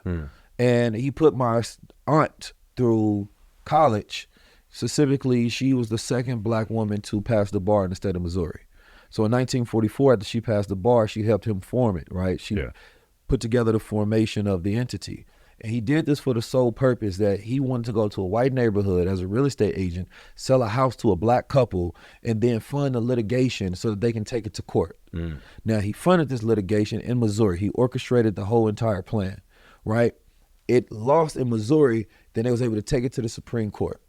They went to the Supreme Court, co-opted it with the NAACP, Thurgood Marshall, and this case is called Kelly versus Shelley versus Kramer. Yeah. And it won. Oh, yeah? Yes. Yeah. So he's the reason that we could participate in home ownership in America. Yeah. Right? And I think about that because I just learned about his history recently. I knew he was in real estate, but I did not know all the history attached to him. Yeah. Right? And it's very powerful. Even the fact that he worked for 19 years, he felt that 19 key. You feel me? I felt that one last night, actually. Did 19 years? Yeah, because I was at my AI agents going covering some information, looking at documentation, genealogy records, all sort of different things. That's awesome. He owned a gas tonic company and a turkey ranch and all sort of things. But I bring that up because at that time, they did not see the systems form, so they started creating alternative systems. Their own. Yeah. Right? The National Association of Black Real Estate Agents was formed because there was white associations that would not allow them to participate. So that following year, I believe it was 1947 is when they was founded. Then the case was won in 1948. Yeah. Right? And another significant thing happened in 1948 as well. Right. But as we talk about this, if we don't even know our history and we think about great evil that exists in the world, their evil was so blatant because it would just tell you like, no, you can't participate. No, you can't buy a house here. Yes, we're racist. Yes, we're white supremacists. Right. Yes, we are the Klan. Yes, we will hang you. Yes, we will kill you. No, we do not like you. Yeah. Yes, we created a system specifically to keep you out of it, right? Yes, we want to take a picture of you when you go for a job so therefore we know who we're discriminating against. Right. These are practices that we have so much experience in. Right. Right. And we've forgotten our ability to create alternative systems so that we can win and or utilize the system against the system. Right. In America, the best systems to start is not even just political organization, but religions. Right? When we start talking about Judaism and we talk about Jewish people, it's a religion. So they come under completely different protected rights. Right. Nation of Islam is formed as a religion, completely different protected rights. Right? The Mormons, right? The Amish. These are religions, right? Right. If we want to really create better institutions in America, we actually need to put them under formation of religions. Now, I've seen a post, and this is what got me. It was on social media. I forget the brother's name. If I have it, I'll put it there. But it's that we're not fighting the right fights, right? And that's what ultimately I want us to get to. Right. The narratives we have in our head are not the truth. Right. Right? We have so much greatness in our DNA. Yeah. Shout out to Actively Black, because that's their tagline. We got so much greatness in our DNA that we're not pulling from. In every story that there was great evil, there was great good. Right. There was perseverance. Is that polarity? Right? Yeah. In slavery, there was freedmen. Right. Right? There was abolitionists. There were scholars. Right? We've had millionaires in this culture for a long time.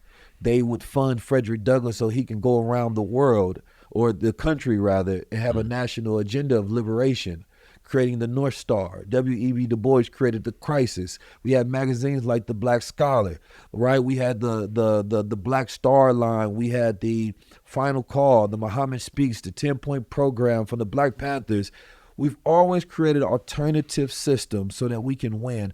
And at a time when we got AI and blockchain and we're able to create our own currencies and we're able to communicate all across the planet Earth, we're acting like we're powerless. Yeah. I think it's about time that certain knowledge expires and a new knowledge comes.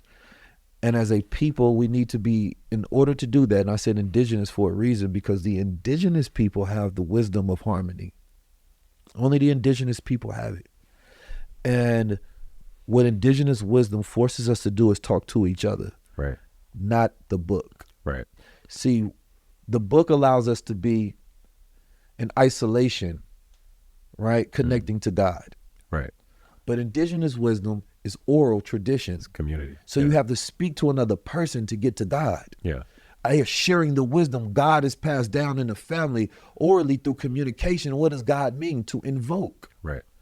Right? Right. And what is I am? It's an invocation. Right. Right? And so you have to speak to another man or another woman with righteousness, and we have to connect as communities in order to truly participate as our ancestors did when they were aligning with God consciousness. But if we're on the book, only the book, but not with the people, how can you say, Minister Fark, I think he said, how can you love God who you never seen, but hate your brother who you see every day? Yeah. How can we claim to go into isolation and look into a book and study and pray, but we have no connection to God's people? Selfish. Yeah. God loves his people. Yeah. Yeah. How do you not love God's people? So we allowed them to disconnect us. If you ask me what the devil is today, is disconnection. Right. We are disconnected from each other. Right. Humanity. And there are some people maybe we need to stay disconnected from. But there are many that need to be connected, because the the division is what the practice is that keeps us controlled. Right. And now we're more fragmented than ever. Oh, we are. Yeah. So if I consider whatever you believe, as long as it is virtuous, right, then I can connect with you as a brother. Right. The book that you read and all those things, I just need to know enough to know that you believe in God. Right.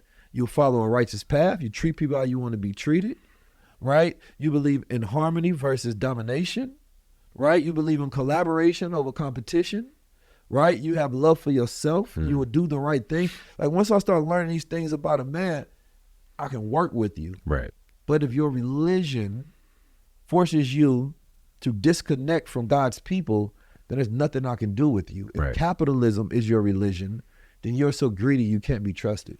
Right. Right. I mean, to your point on religion, there's two sides of religion. There's religion that's the prison, and then there's religion that's the freedom. Talk to him. Talk to me about the freedom. So the freedom, and I do want to say one thing. You said, there's something out there that's going to be the glitch that helps break the prophecy that's out there. Why don't we just make this the glitch? Yeah. This conversation right now. About Let's just make this the glitch, right? Yeah. I mean, that means everybody watching, we got to push this thing along. Yeah. Right? Because this can be, it has nothing to do with ego. It just has to do with getting a message out that we know resonates. And this is the freedom part. Yeah, we need 144,000 people, join Zion, organize the energy, and let's make it happen. Yeah. You ain't got to say too much. Easy. And that's what we built for. Everybody, 144,000, that's all I need. Let's go. Yeah. Let's go. So with that, the freedom in religion is when, to your point, we're in community and we're building from the inside. Each and every one of us is a sovereign being that ye are gods, right? We are the ones that are creators of our lives. There is, we have been taught along the way that we need to fall victim to some other playbook that's been out there. We've been playing a book that's been written 2,000 years ago. Yeah, man. Okay. It was a good book. It lasts 2,000 years. I mean, it's solid, yeah. Let's write some more. Times are changing, right? And now we have to rewrite what that looks like. There's two lanes within that freedom. One is that we've become overly hyper-masculine to say we have to be the doers and not the beers. So we're always trying to do something instead of just be. And when we can be, then I'm allowed to be seen because I'm present. Because if I'm always moving, when you and I were trying to connect for a minute, try to get this going, we're always moving. Now, so one of us has to be still, and then the other one can be still with them, right? And that way we can see each other, right? And then this is a beautiful conversation that comes out of it. But with that being said, unless Tony Robbins said this thing, and I do study a little Tony Robbins. He said the three most powerful gifts that you get are pattern recognition, okay, pattern utilization, and pattern creation. Yeah, I got all those. Right. So if I can recognize the pattern that exists, which is the past, I can start using the pattern, which is my present moment, and then I can create from this moment through religion or through spirit or whatever you want to call it, and through community. That is going to be the great unifying force that is the glitch in this matrix that will allow us to basically move beyond the prophecy, because then we can basically make anything a reality at this point, right? And we've seen the darkness, we've seen the expansion of the worst possible darkness. I mean, I'm sure it could get worse, but it's pretty bad right now. What we've seen in these files, what we're seeing come around in the world, and I think Trump is hilarious, right? In some regard, but the guy does some crazy shit, right? At the end of the day, we've seen and I've seen on the other side, the Democrats, they've done some crazy shit. Everybody's hiding behind things. So we've seen the darkness, we've seen the shadow. Now it's time to say, are we going to continue to choose that? Or are we going to do something different? And so we can say, okay, the Epstein files, to the point, is it desensitizes us if we fall victim and we continue to be a non-player character in the game. Okay, well, they're going to keep doing that again. Oh, and then here comes a savior that's going to put something over the top that kind of stops it. And then we're going to feel really good about it. And I can trust this because this is way different than what I've ever seen. Who do you think the Antichrist is? I don't know. He got to be already buzzing. He's already buzzing, yeah. He's already. At this point, he'd be somebody too late in the game. Yeah. It's already buzzing. It's already out there. I don't know who it is, though, honestly. I mean, I'm not going to try to call it, but it's going to come up, and it's going to be, for those of us that are awake, very apparent.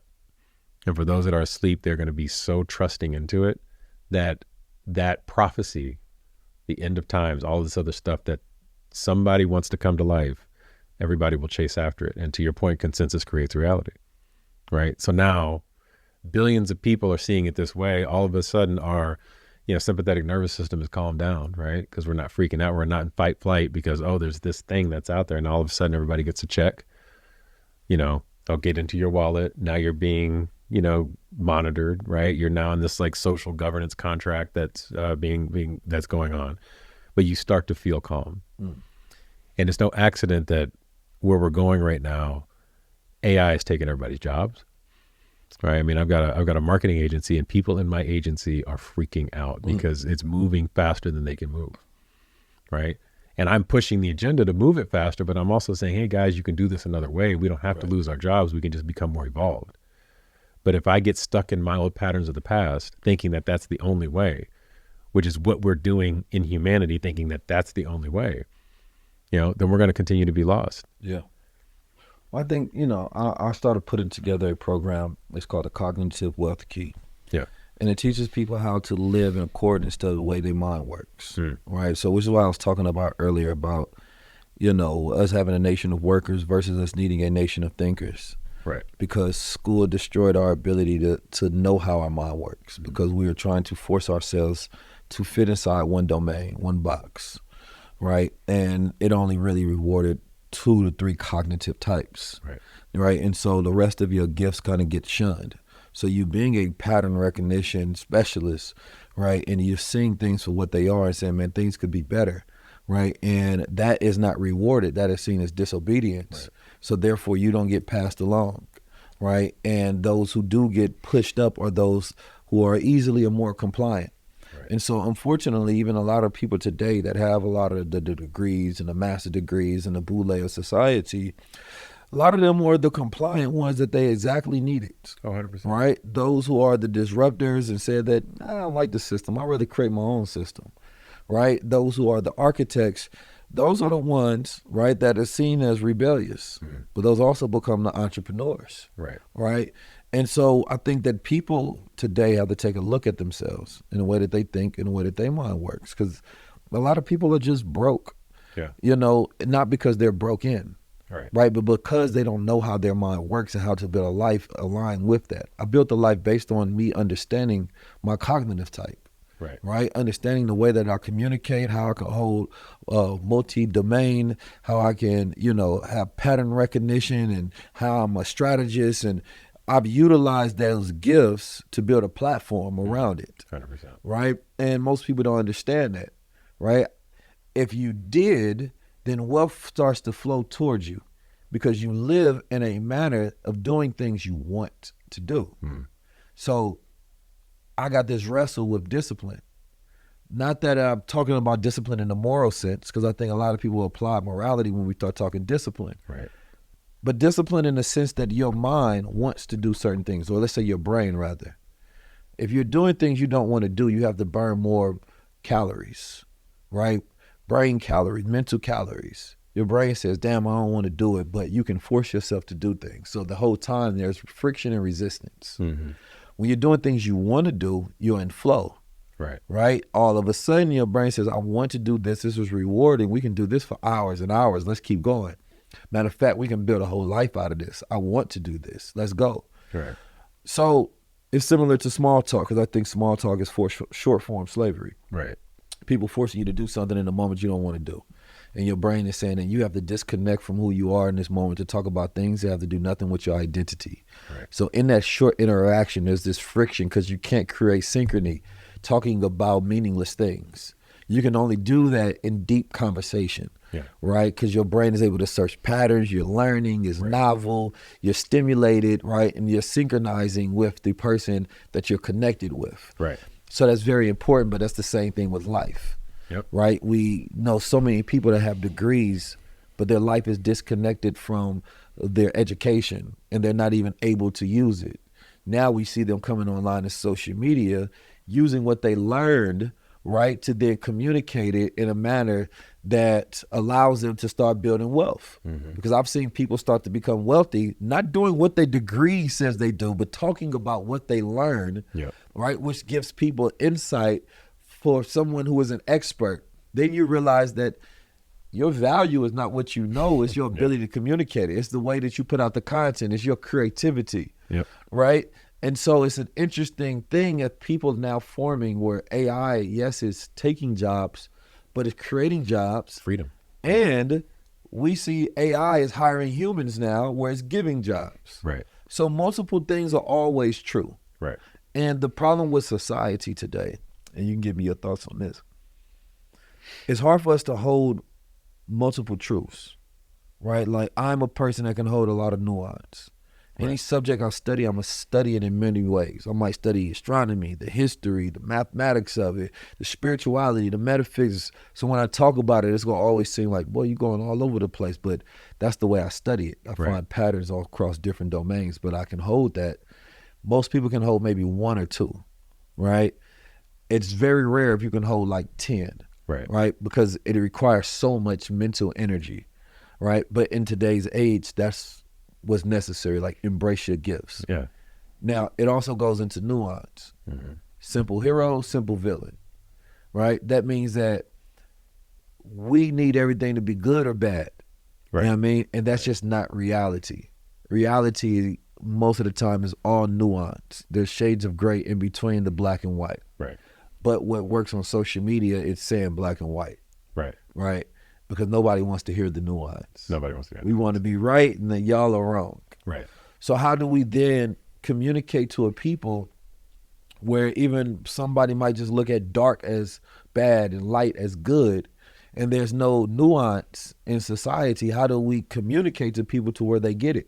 How do you communicate to a Christian that there's good in Islam? How do you communicate to a Muslim that there's good in Christianity, right? How do you then allow people to see each other's sides and understand that you don't have the full tree of knowledge, you have a branch? Right. So the way we do this, and it's kind of as above, so below, this whole world's been run, the secret society framework of blackmail that we talked about before. Where it's like, white mail. But I can extract you in based on the threat that if you don't do this. We call it dark mail. Dark mail, right? I do that. If you don't do this, you're going to lose Y. So if you don't do X, you're going to lose Y. That lives prevalent across most religions. If you don't go through this guy, you don't get to heaven. If you don't follow these rules, you're going to hell. If you don't do this, it's still the same system. So you kind of see where it all originates from. And so if I want to be the creator of this world based on the rules that have been set that are literally in most old versions of the Bible, which is thank goodness that we are in a space to where we can stop that, then I'm going to use blackmail or darkmail, right, in order to hold you captive in some regard. So if you're in a job that feels like, oh, if I don't do these 5 things, this is what's going to happen. Well, you're not free. If I'm in a relationship, if I don't do these things, then I'm free. It's not, I want to do these things so I have a more abundant relationship. Oh, I want to do this stuff because now this is what my job looks like, right? Or I want to go to church because I can create this beautiful thing with this awesome community. No, it's like, if I don't go to church, I'm going to hell. I'm going to have a bad week. Well, damn. Right? So we've been living in this construct of dark mail, blackmail, however we want to call it. And it's the same power that the secret societies use. It's the same stuff that was showing up in the Epstein files. It's the same thing that's going to be happening in Pascha Judaica. It's going to be the same thing that happens across the board, and it's going to be the same thing the Antichrist uses to keep us away from ourselves. Right? If you do this, you'll get that. If you don't do this, you won't get that. Right? And so how do we then build a life of sufficiency and abundance? And so the thing that we have to do within that framework, and you talked about cognition and brain power and the way that we kind of think and we move, but there's also something that I feel like, especially as Black men, that we're disconnected from, is how do we truly feel? How do we deepen into that feeling? How do we get back into our body? And there's this exercise I started going through when I went offline where this, I hired this coach and she's amazing. And she sat me and my wife down. But she sat me down and she said, whenever this comes up for you, I would talk about my childhood sexual abuse. I'd talk about my incarceration. I would talk about me trying to take my life or running out of money, whatever it might be. Where do you feel it in your body?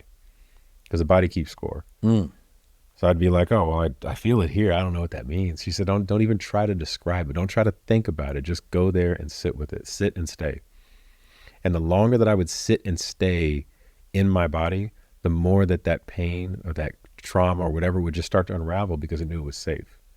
Knew it was safe because I wasn't going anywhere and I wasn't trying to mentally masturbate the entire situation to make sense of it to be something else. I just sat with it.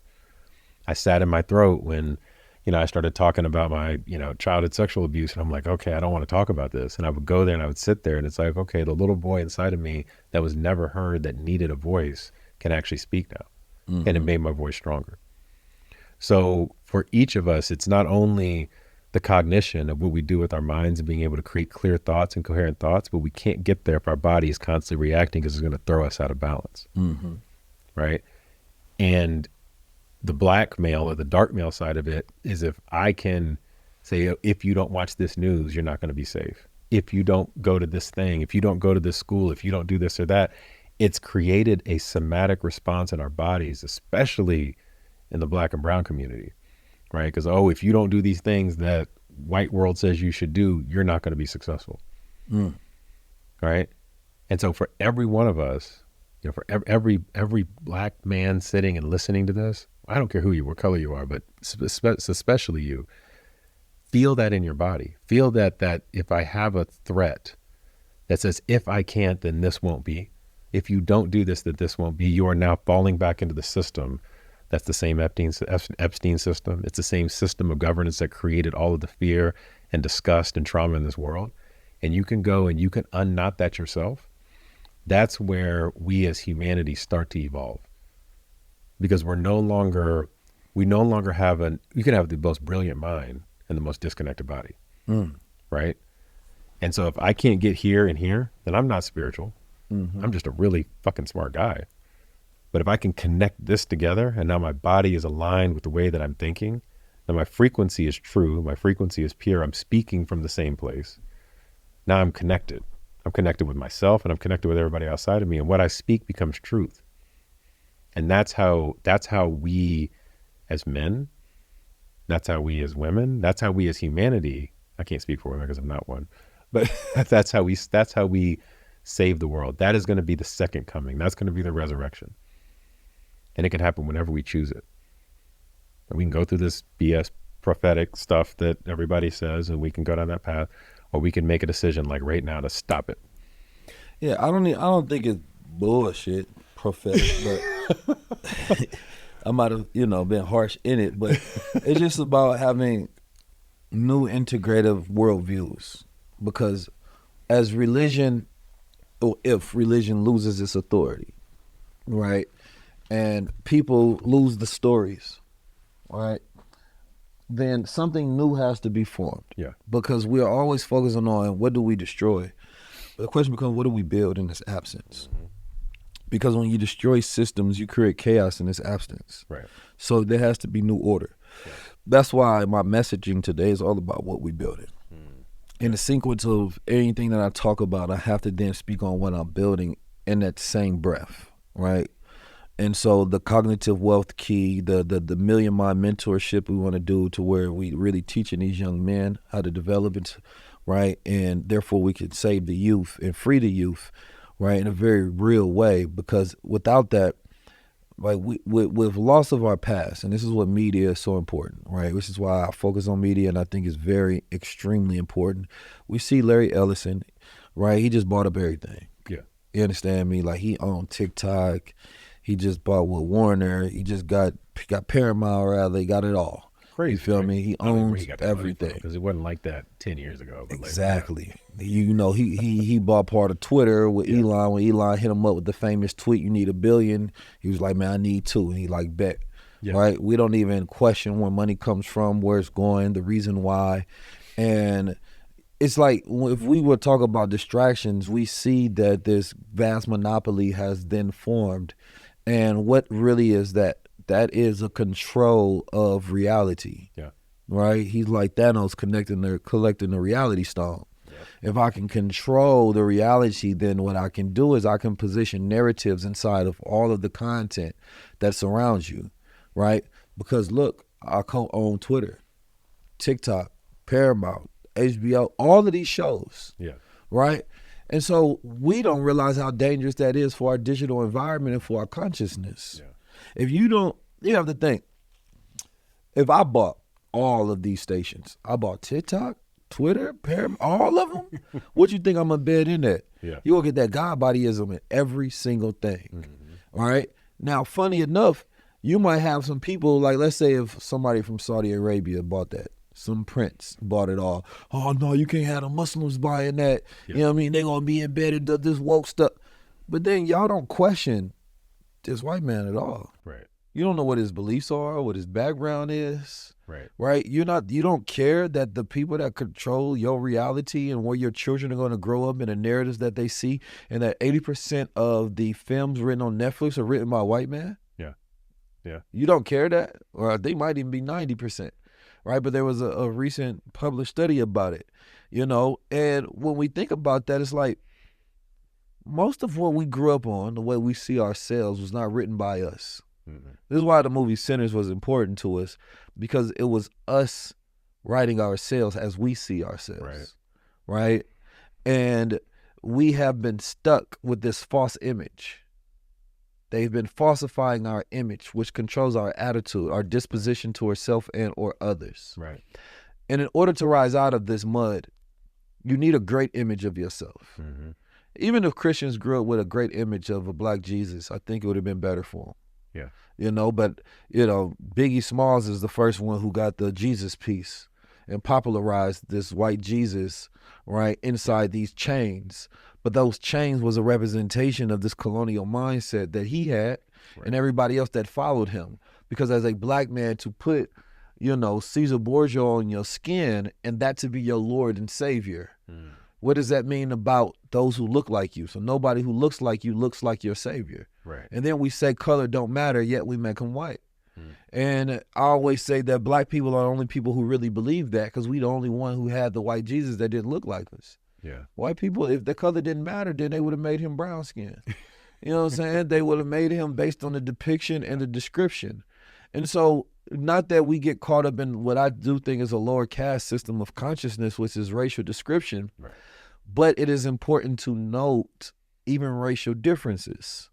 When you go to Africa, there are different tribes. You know, you can go back to the Berber people, the Mari people, which were the Moors, where they were a people of different belief and ethnicity, right? They all believed the same, and they were connected through geography, right, and movement.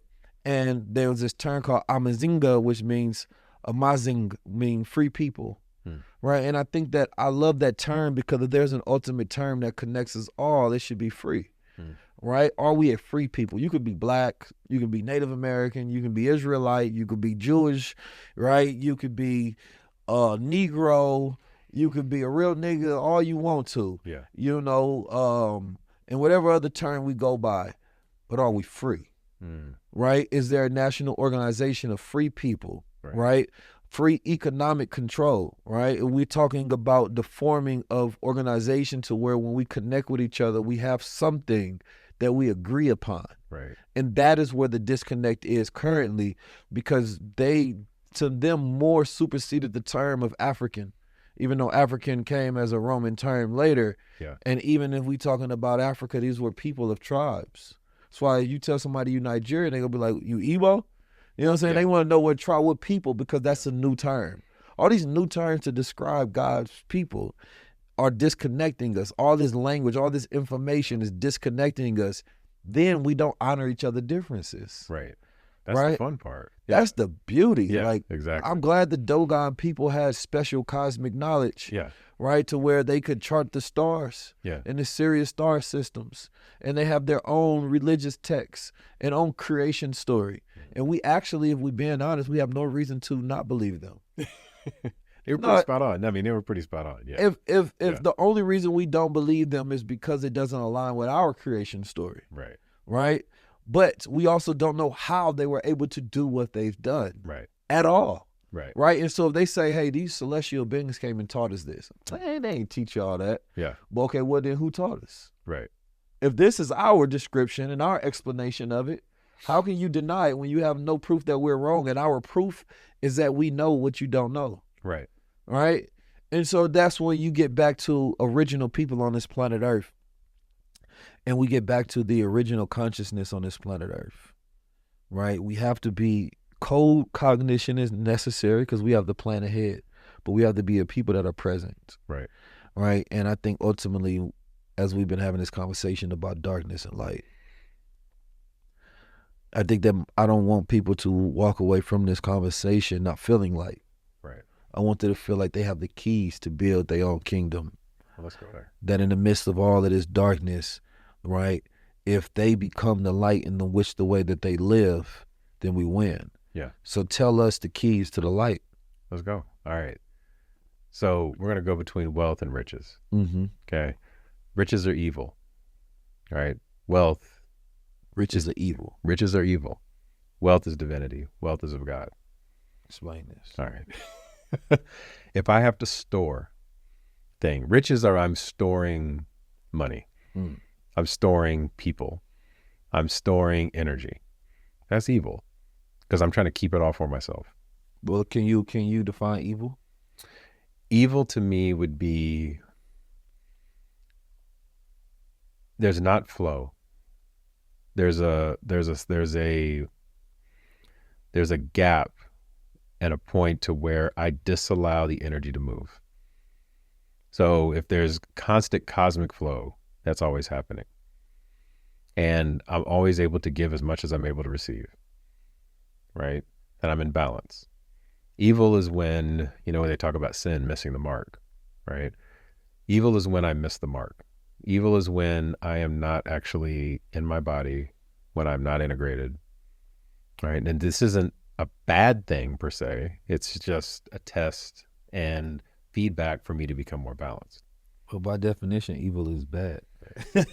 Well, we've given it that definition. We've given it the dualistic definition, right? So we don't believe evil is bad by nature. I believe evil is a test.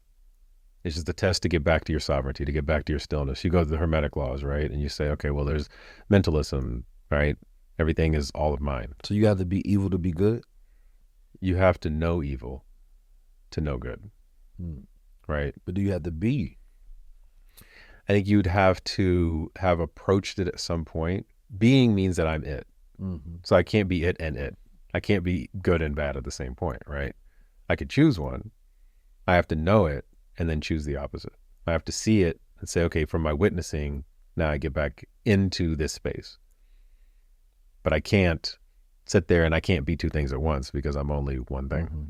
So evil, in a way that you described it, is fear, if anything, because you said that riches is the storing of energy, essentially, right? Right. Which would only really come from this fear that is not flowing. Exactly. That you will not have enough, so I need to keep what I currently have. Right. Unless you're planning.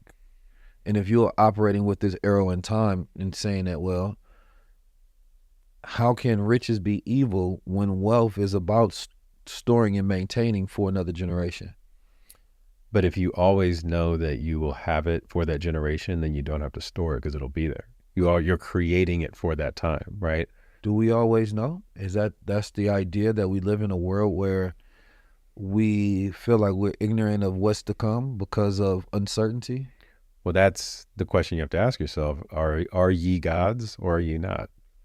And if ye are gods and you can create and you're doing greater works than, him, if you can find the kingdom within you, then of course what you know and you physically embody that, then you know will always be there. But we shall die like men, so don't we supposed to pass something down?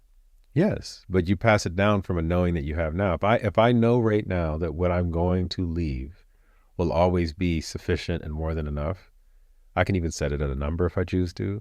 But I know that number, let's say I set a number of, I'm just going to throw a random $50 million out there, right? And I set that number into the world. It's not about me accumulating 50 million. It's about me being the alchemist of that 50 million to where it always flows. And then I also know that, I'm not just going to leave something to something that's unworthy. God doesn't do that to us. Right? How does a child become worthy enough to receive your blessings, to receive wealth? They have to find the sovereignty and the love within themselves. They have to find their divine spark and their own purpose. So as a father, this has been like the biggest transformative thing for me as a dad. My son's 17. He and I had, I always wanted him to be like me. go play the football, go do the track thing, go to the school I went to, get really good grades. And I did that all out of fear because I wanted to please my father. And I never pleased him enough because me and my dad don't have a great relationship right now. I love him to death, but we don't have a great relationship. But, I've set conditions around what I want a relationship to look like. And I want it to be warm. I want it to be, us being honest and vulnerable. Don't tell me just what you think I want to hear. Tell me the truth, right? And he just wants to tell me what I want to hear. So then with my son, I've created that warm, loving environment for him to say, okay, I don't want you to be me. I want you to be you. And so I'm constantly pushing him back into finding himself, right? If you're trying to please me and you're not pleasing yourself, then we're on that blackmail thing again, right? Dark male. Yeah, dark male. We're on that dark. It's a white male thing. I know.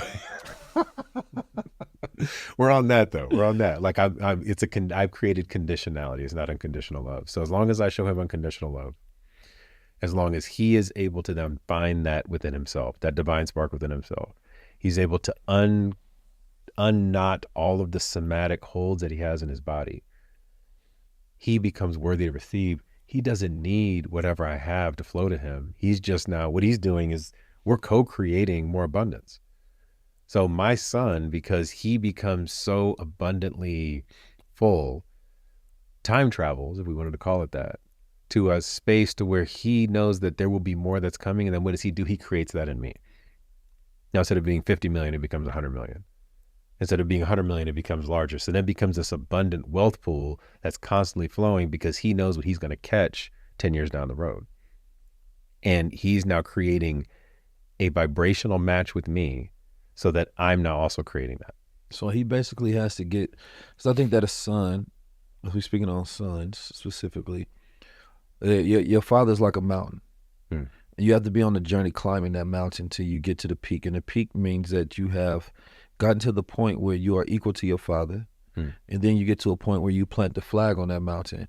And that means that you've become greater than.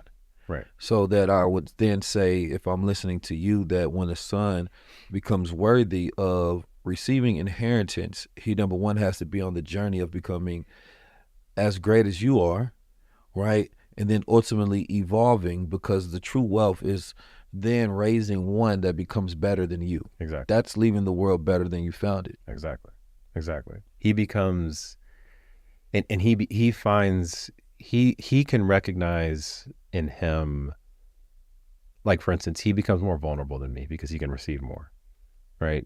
He's going to be a better friend than I've ever been. All of those things. He's going to be a better steward of the gifts. He's going to be more consciously connected. Right? And as long as I say, like, you don't have to do it like me, do it like you, because you are your own frequency. You were born at your own specific place and time and the whole thing. Your code is very different than mine. You look different, you act different, the whole thing. You got a different name.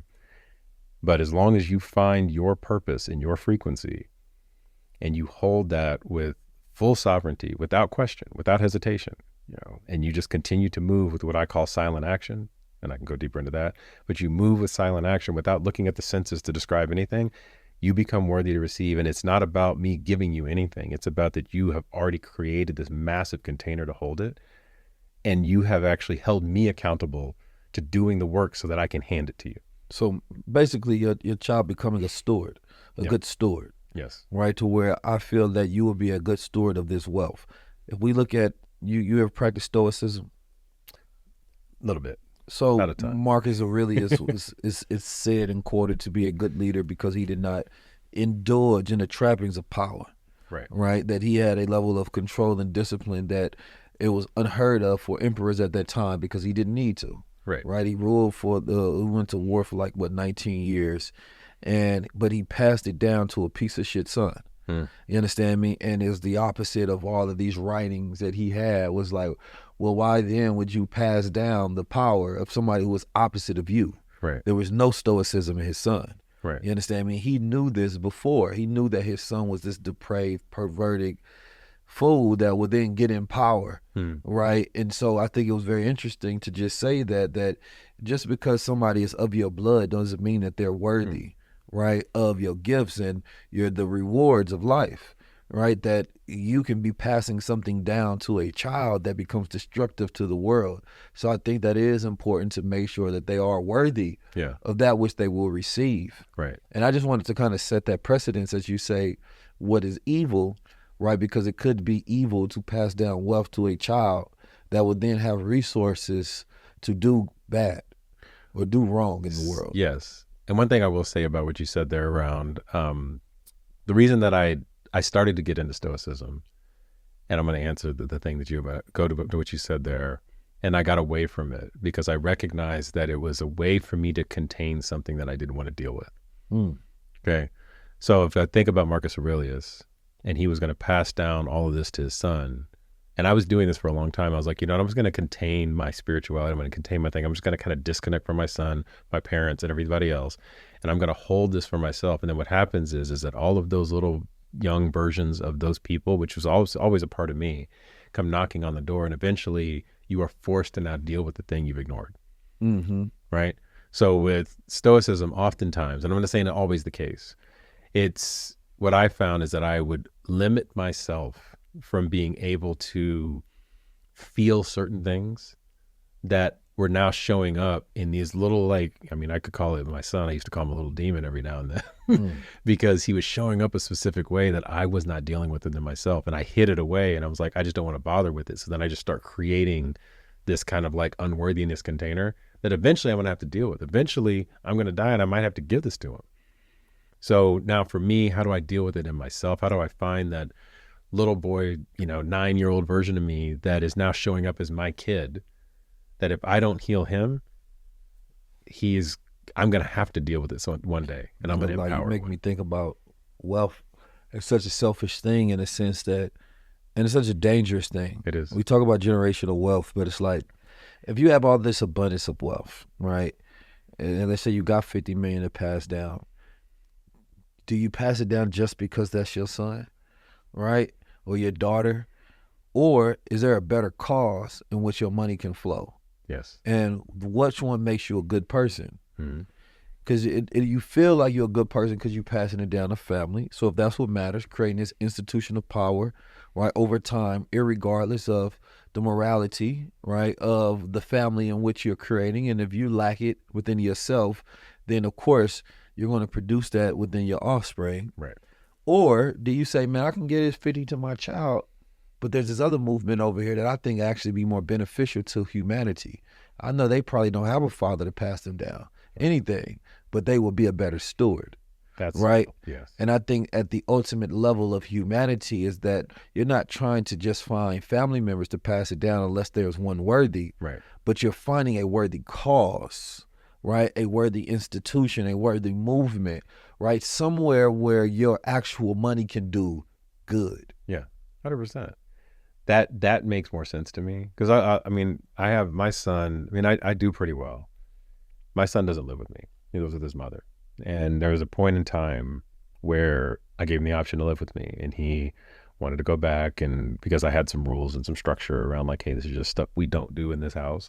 Because some of it's just nasty, some of it is just take off your shoes when you come in, simple things like cleanliness. That. Yeah, cleanliness. Little Negro. Some of it was like, hey, he wanted to smoke a little weed. And I'm like, well, okay, that's cool. Like, why are you doing it? What is coming up for you? Tell me why you want to do this. And then let's talk about it together, right? Instead of just like being an escape mechanism. So there were things that I was holding him accountable to. On the other side of it, when he said, I want to go back because there's no structure over here. And then now he's starting to live in it. He doesn't really like it anymore. And he wants to come back. But I'm like, look, I'll make sure you're always taken care of. You always have your basic needs met. But, the stuff that I would do if he was here, where I'm like getting him a car and going overboard because he's 17, driving and all this stuff, he's having to earn it. Oh, and I think that's necessary. Yeah. And I'm giving him spaces to earn it with me. Like, hey, I have an agency. You can do this. Go online and do some AI stuff for me and figure out how to make that work or whatever it might be. But he's having to earn it instead of like beforehand, even out of my guilt for me not being there when he was younger because I was incarcerated for the first 4 years of my life, I would just give him things out of my own guilt. Right. And so he fed on that for a while. And then as he got older and I gave him the space to be like, hey, we're going to create a container to where you can really start living in this worthiness, he rejected it. And now he's I don't do as much for him financially. I mean, I make sure he's taken care of. His mom gets child support and all this other stuff. But the other foundation of it is that if he really wants something or needs something, he's going to earn it through me. Right. And then through that, and then he holds that worthiness. He's 17. Right. You know, and most coaches, you a man at 13. You know what I'm saying? Yeah. Like, you go to the Native Americans, man, you out there hunting. You doing it, yeah. Yeah, you got to go wrangle a bull or something. Yeah. You feel me? To prove yourself. Yeah. I think that's what's lost, where there's not a moment of detachment for youth to where they can realize themselves into adulthood. Yeah. It's become the same way we do in schools, is age-based measurement versus like, no, you're mature enough to now take care of yourself. Yes. Yeah. Right? And I want you to be prepared versus protected, because the preparation allows you to deal with the world. The more I protect you, the less prepared you are to deal with the world. Right, but I want to lose sight of where we was going on the wealth and the riches. On the wealth and the riches, yeah. I know we made a detour. Yeah, we did. We went back I know to people like, Keys ain't gonna never get back to the point. No, I got y'all. Wealth I've and been riches. listening. All right, so wealth and riches. We were down the path of riches being evil and wealth being sovereign, wealth being divine. Okay. When we can't look at money as what the world has taught us money is, because it's not. We see it come in different currencies now, right? You know, it used to be, you know, crops, then it went to bronze, and it went to gold. Now we got Bitcoin. You know, who the hell knows what's next? But money will always evolve into something that makes sense, that creates a scarcity model that we can work off of. Okay. The most scarce thing in the world, though, is humans, right? So when you think about wealth and you think about, like, I mean, there's a whole industry around human, which is horrible. But there's a whole industry around it that actually is probably very much so the core, ever since the company was created, right, back in slave times, is still the same permanence thing that creates global market movement. Human capital. Right, human capital. Now, when we take back our sovereignty and recognize our own human capital, and we are able to become, you know, the what I would call the alchemy machine, right, of wealth, of how it gives and how it moves and how it flows, and we don't try to store it. You don't have to store it. It just comes. Like, I mean, I have more examples than I could shake a stick at, where all of a sudden it's like, okay, I need this much money. I need $500,000 to drop in. And because I become worthy of it, it shows up. When I don't, I'm chasing it like crazy. I'm literally over here looking for the thing to happen and, you know, trying to make payroll or trying to do this with my company and things like that. And I'm like, okay, no, I'm going to be the most still worthy being I can be. And it's very esoteric, because it's a mind state and a heart feeling. And it has absolutely nothing to do with anything that I can do from the senses.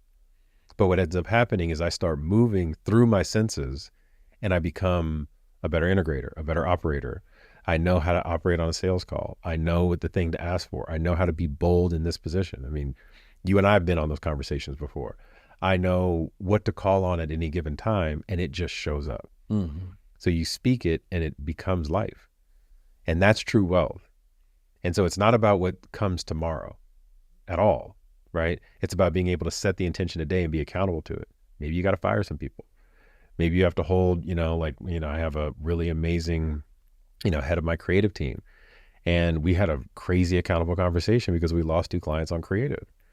And we were like, okay, well, what's the deal with this? What are we not doing? What are we not seeing, right? And beforehand, through my selfishness of not wanting to deal with conflict, I would have allowed that person to continue to go down their path and hope they figured it out, and chased after it by, like, throwing good money after bad money. And within a week, we created an entirely different engine inside of our ecosystem that now can stand up to the best creative teams in the world, best creative, you know, anything, you know, other creative agencies in the world. But it took going through that crucible of accountability and responsibility to make that happen. And it had absolutely nothing to do with money. It had nothing to do with, like, let me go chase after the thing. It had to do with her and I getting so still and accountable with what we were creating in our lives that magic just started to happen. That's aligning the frequency to create wealth. And it sounds like, you know, what is the practical thing that I do with this on a daily basis? And there's, how do I put this? There's not a practical thing to do, right? It's not like it's sit with yourself, know yourself, love yourself enough to say, I can create my life. If you wanted, I don't care who you followed in religion, go follow one person that you really like, right? That has been, you know, that is one of, like, the core pillars of any religion. They're doing it. Just do that. I don't care who it is. I don't care if it's Muhammad. I don't care if it's freaking Moses. I don't care if it's David. I don't care if it's Jesus. I don't care who. There are examples of these avatars, of these ascended masters that have done these things. And if you do the Buddha, just do that. And if you do that on a daily basis, the wealth will come to you. You won't want for anything. Yeah, I agree. I think that even as we think about money, it's a frequency. Yes. If you're vibrating underneath the frequency of money, you will not attract it. Right. Right? Nobody, if you walk in a room and you got bad energy, nobody won't be around you. No. You know what I'm saying? Like you expelling people out of your reality, you repelling them, right? But if you got good energy all the time, people go find you. They go seek you out. You understand me? And the resources that they have was attached to that, opportunities. When people think about you and your name rings vibration, right? Now all of a sudden opportunities are attached to you, right? And that goes into, as you was talking about, wealth, right? And when you're in this state of what I'll call the top floor frequency, top floor is like just what's required to maintain a higher frequency every day. Right. And in that, it's like the analogy of going to the top of a building, and that's where the party of everybody that's wealthy is at. You don't walk in there with bad energy, because when people, one thing I have noticed, people of extreme wealth, man, they always got good energy. I'm gonna be honest with you. And by good energy, I mean it's very high, it's very jovial. How you doing? Let me talk to you. It's not very off. No, when y'all in a room, especially of other wealthy individuals, man, who are you, man? What you got going on? Oh, I like that, man. It's consistent. Like, man, where you get this shirt from? That's a nice kimono, man. I like that. Man, those boots, you got a very interesting personality and style. Tell me all about this. Right. Like, they're very interested. Their frequency is high. Right. In order to be more interesting, you have to be interested. Right. And so imagine you then come in that room. You ain't got much money, so you just, man, these niggas in here got all this money. Fuck it. So now your energy is low. Yeah. So you don't get invited back. Had nothing to do with your financial status. Right. Had everything to do with your frequency was off. Your vibrations was off in the room. Yeah. I got a partner named Simba, man. He's always high vibration. We was talking about this top floor frequency. He know everybody from LeBron. He done wrote for Will Smith. Like, I mean, he's just connected. Yeah. No matter what, because he got one of them energies. Right. People want to be around. He talk to you, he gonna be genuine.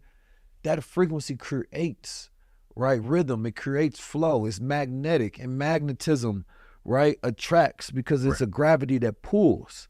And so I think a lot of people don't realize how their low frequency keeps them out of money, right? Because money is an energy. It is. And so once you get your frequency right, man, opportunities come. Expect good things and good things will occur. Yeah. But the less you expect them and the more you are surprised by them, your reality is then saying that, oh, you're not used to this. Yeah. You know what I'm saying? Like, no, once you get in the flow of money, always be the money in the first place. 100%. Walk in a room knowing this is you, right?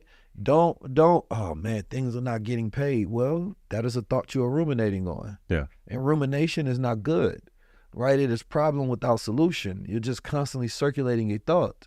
So I look at things, and I've taken a walk into the spiritual side, into a deep place. And I remember one thing I can say about fear, because fear is a low vibration. And the frequency shift happens at courage, because courage requires a higher vibration. Right. But most people live in shame, they live in guilt, they live in fear. There's no money in none of those. No money. Like, it's a dead sea, right? The vibration occurs through courage. So what do most entrepreneurs do? They take risk. Yeah. Right? And when they start taking these risks, it's not the risk, it's the courage that's required to take the risk. On that side is where the money comes in, because money likes courage. Energy likes courage. Yep. Courageous people make you feel good. Yep. Right? And so what do we spend the most money on? Pleasure. You know what I mean? What we our entertainment, the food, right? Our social spaces, right? Luxuries in life, right? We're spending money on pleasure. Why? Because it makes us feel good. Right. So if you are at a frequency that exists at that feeling, you understand me? Then it will come to you and it will attract. And so you have the name Abundance 1000, right? Being in a state of abundance, joy is like one of the highest feelings. Yeah. You understand me? Like, if you are a joyful person, I promise you, you will be wealthy for the rest of your days. Oh, for sure. Yeah. Be joyful and watch wealth come. Yeah. Right? because joy is a state of high wealth. Because if you are joyful, guess what? Wealthy people want to be around you because they want to feel joy. Right. You emanate it within the atmosphere. You change the molecules of the environment. And so around you, your Torah, your aura, your field is attractive. And they say, man, even passion. Yeah. When you see somebody with great passion and they speaking on things that they believe in, even if you don't agree with them. You're like, all right. Yeah. Rock with that, Yeah. dog. Yeah. Because it has nothing to do with what they saying. It's about the energy that they emanate. And once you understand that secret of energy and vibration and frequency, right? Life does switch. It does. It is a switch. So I like what you said as wealth is divine, because wealth is when a person starts to understand those divine laws of the universe, and they live according to that, and they become intentional. Yeah. And I think that intention should be a bigger word in people's life, because we currently have a society with an intention deficit disorder. They do not know how to align their actions with their intentions. So instead you start sinning, which you become distracted. Right. And so I call like financial sinning is when you look at your bank statement and you look at things that have nothing to do with your goals or your vision. Right. You are sinning because these are not aligned. Yeah. You go into places that got nothing to do with your goals or vision. You are sinning. They're not aligned. It's off target. You understand me? Like focus. Yeah. Right? And if you can and you live that intentional life, then everything you do has direction. And when you are directional, you say, oh, I know where I'm going, which I know why I'm doing what I'm doing. And that's where the wealth starts to align. Yeah. So if my mind is intentionally saying that, yo, this is how my mind works, well, let me live a life that is intentionally aligned with the way my mind works, right? And then I feel good doing it because it's part of my gift, right? And when I feel good, I increase my frequency of vibration, and then wealth automatically follows. It's formulaic. It always does. Yeah, I think what you just said a minute ago and bringing it back, where I said I don't really have something prescriptive. I actually have some prescriptive things that we do in order to generate wealth. So there's a class I created called Feel and Grow Rich. You know Napoleon Hill's Think and Grow Rich. And when I used to do the Think and Grow Rich, I would make it as fast as I would lose it. I would lose it as fast as I would make it. So I'd get money to disappear. I'd be like, what the hell's going on here, right? And it's because I didn't embody it. So when I started to embody wealth fully in my body, and I would show up fully present in that, things started to change. When I started studying Napoleon Hill's book, which I think is a good book, you read it, yeah? Yeah, Napoleon, yeah. You know, he got the knowledge from the ancient Kemetic guys. You know what I'm saying? Mystery school knowledge. You know, always going back to Imhotep. You know what I'm talking about? Shout out to the Hoteps. Hey, look, y'all be talking about the Hoteps, but the Napoleon and the rest of them, who they studied, the Hoteps, the Imhotep. Stop playing with them. Valid, yeah. So, but he has 13 principles that you go by to generate wealth. There's no accident those 13 are tied to the 13 in Mayan cosmology as well, which actually gets you to the celestial space so that you can ascend. But one of them in there is just what you talked about earlier about imagination. We have to be so creative and have such an imagination, it becomes so delusional, right? And delusional not in a way to where, I mean, I did this, where my family thought I was absolutely bananas because I became so delusional about where I wanted to go that they were like, dude, you're nuts. And it came true. Because I knew through and through in my body, in everything that I was doing, that this was going to be my new reality, right? And as a human being, we have the capacity, and this is our creatorship. This is our ye are gods. This is our, we can create the kingdom from within. When you can fully embody that, and you can take those 13 principles, go read the book if you want, or you can take the class that I've got. I've got it to where you pay what you want and you get it, right? So it's not a big deal. But you go in and you do it, and part of my construct that's different than Napoleon's, he has the 13, but I tie it to the 7 Hermetic principles, because you have to have those principles to understand that there's this other force that's been created by this architect of our reality, that if you don't know how to play with that, you're going to lose it as fast as you make it.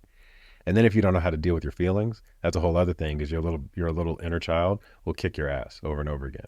So I've incorporated that into like one seamless system. But, for a lot of us, we don't know how to deal with our inner child. We don't know how to deal with the principles of the reality that are basically running this whole thing that other people use in order to keep us dark-mailed or blackmailed. And you can run that playbook of, Napoleon Hill's Think and Grow Rich and go through those 13 principles, but you're going to continue to lose it as fast as you gain it, because that was my case. Getting out of prison, had nothing, started over again, made a couple $100,000 the first year out. I'm like, oh, this is great. I'm doing it. Right. And then all of a sudden I got up to, 7 figures, and then I lost it. And then it came back again, and I lost it. Then it came back again. And this is in 13, 14 years. Right. So I can only imagine if I had these principles in order to not be building it. It was all that I did before is I was building out of fear because I wanted to be more, because I was running away from a version of myself. And then once I started to recognize that version of myself was only trying to help me, and I brought those two things together, every dollar that comes in, it sticks, but it also can be facilitated out. But as I facilitate it out, as I tithe out and I give out, it comes back tenfold every time. So I'm so excited to give away because I know how fast it's going to come back, because I know how I'm actually worthy to receive. So that's like more of a prescriptive thing that people can do in order to truly generate wealth. And I'd say as Black men, we've got this, we've got a lot of generational trauma, a lot. We've got the slavery stuff. We've got, civil rights. We've got, broken families. I look at my family. I've got the largest, probably not largest, probably most black men do, but womanizers like crazy. I became one of them, because back in the day in the slave trade, you got disassociated from your family. You had to find another woman. If you were actually of presence, you find the baddest one on the lot, right? And you do the thing, right? And so you're always having to shift and move. And so it's hard for us to create family. It's been hard for us to create that over and over again. And so now it's even how we as Black men start to do that. That will also help us generate wealth, because we're not trying to diversify this and then, break the, as we start to do well financially, and then the next pretty thing comes along, or the next something comes along, and you can't honor your wife, or you can't honor the one that you're with, then you'll keep breaking that family structure. Because as you get more money, now I got to go on to the next one. I go on to the next one, because you attract a different thing. Well, that's novelty seeking. Yeah, it is novelty seeking. So it is also part of this cognitive misalignment, understanding your brain works, right? Because then you go into ADHD. Yeah. You understand me? Which a lot of people don't realize, and this is the problem with society, is that we over moralize things without diagnosing them. Right. And once you put them in a practical sense, you can see that the brain is constantly seeking stimulation, right? Because when you look into those moments, you realize that it had nothing to do with the woman. Yeah. Right. For a lady, it had nothing to do with the man. You just wanted to be stimulated. Right. Right. And the same thing we do when we're scrolling on our phone. Right. Right. We're cheating on the time that should be married to our goals. Right. But we're seeking dopamine. Yeah. Right. Something that gives us a short-term pleasure. Right. Because we need consistent novelty. And now creativity and the creators are utilizing the same manipulation tactics that big marketing companies have always done. Right. Let me put a hook in the first 3 seconds. Right. And so you're getting scientific on this thing, and now you have an algorithm that's studying you and always just stuck scrolling. And then what are you scrolling on? Pleasures, desires, right? Constant feeling. And so same thing happens in life. If your brain is not registered to where it's producing a serotonin, which allows you to manage yourself over time. So in order to become successful at any given task, you have to have the right production of serotonin within the brain. Right. If that is not correct, then you have an imbalance. So therefore, I wrote the things down that I wanted to get done, 1, 2, 3, 4, 5, 6, but at the end of the day, nothing got done. Right. It's not that you did not have the intelligence. Right. You cannot get yourself to do the things that you know. Right. Right. So therefore, instead, you start seeking pleasure, right? Where you are not being productive. Right. Productivity allows you to then produce that serotonin that allows you to be calm, that says that I can manage this executive function over time to go from step 1, 2, 3, 4 till I'm done. And I don't need dopamine to get me through it. I will be calm and regulated. Right. But in an unregulated system of stress and anxiety, right? And the way they steal our brains with memory, where the average attention span is 6 to 7 seconds, and on YouTube it's 7 minutes. Right. Right. So therefore, if you're watching a high-level conversation and it's an hour, you go get to 35 minutes maybe. Right. Some people only get to 7, which means how much in that have you left off that you cannot even get access to? Right. There's wealth, and you think of it like that. There's wealth you can't get access to because you don't have the attention span for it. Right. You can't focus long enough. It might have been the last sentence in a 2-hour interview, 3-hour interview that you needed that would change your life. Right. But you can't get through it. Right. And so now you can't be intentional, you can't be directional, and this creates chaos. So what happens in man the same way is that when we see things, because you can't be productive in life or because you're stressed out, you start to seek novelty in the same way. Yep. That expression occurs over and over and over. And so you need to first be able to regulate your system, right? And you have to have systems of accountability. So the practice of externalization. Right. Externalization is just simply being able to take what's internal and make it external, right? Writing things down is very important. Oh, yeah. It's so much intention in the writing process, but then putting notes everywhere. And as my brother Nero always talks about, be cognitive of the old frequency, because there is a new you with this intention of, I'm not doing that thing again. I'm this person. And then old frequency, hey, look at that ass over there. You understand me? Go look at that bag over there. Go spend money on this. Hey, they got a party over there. Go there. That old somebody, your partner call you up. Man, remember what we used to? Why you reminding me of my old frequency? Right. Right? So your new frequency has to create an environment, systems of accountability.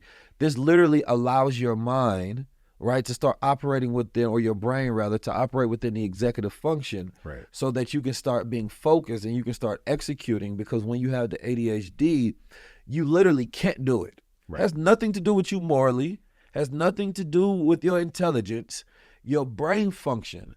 And we were not always meant to be in this world of overstimulation. Not at all. And because everything has become generalized, like we generally kind of put these labels on everybody, as if that's how everybody's minds work. Right. Like, no, some people have like, I'm a pattern synthesizer. Like, I have high complexity, multiple inputs, and my brain sees patterns that I cannot always communicate. Right. So when it might look like I'm doing something random, because I'm jumping to all these places because I'm seeing patterns. And then at the end, I sort of arrange that, right, into a concept that makes sense. But at first, where the hell was he going with all this? I know the feeling. You know what I'm saying? Yeah. But it's the same thing. I just want people to understand that, you know, you have to take out the moralistic aspect of a lot of these things that you are attaching to it. Right. Because we live in a world that no other people at the time had to deal with. And it's easy to say, man, be good. Don't do this. Don't do that. They are building military-grade weapons so that you do it. Right. $1 trillion machines so that you do it. Not only that, your neighbor is now utilizing the same science to manipulate you. Mm-hmm. They're trying to sell you things you don't need. Right. Everybody's trying to get each other to sin. Right. That's the world we live in. The mark, yeah. And in a demoralized world, oh man, what do you even have as a compass that makes you intentional in the first place? Mm-hmm. What even grounds you to say, this is my standard, I'm not going to do this? Why? What is your reason why? Right. This is why Islam and not even, you know, we always say there's no compulsion in Islam. This is why I don't try to push anybody to be a part of anything.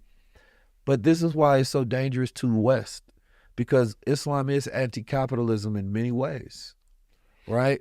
And it destroys a system that has to thrive off infinite greed. And when they introduce fiduciary duty in this country, mm-hmm.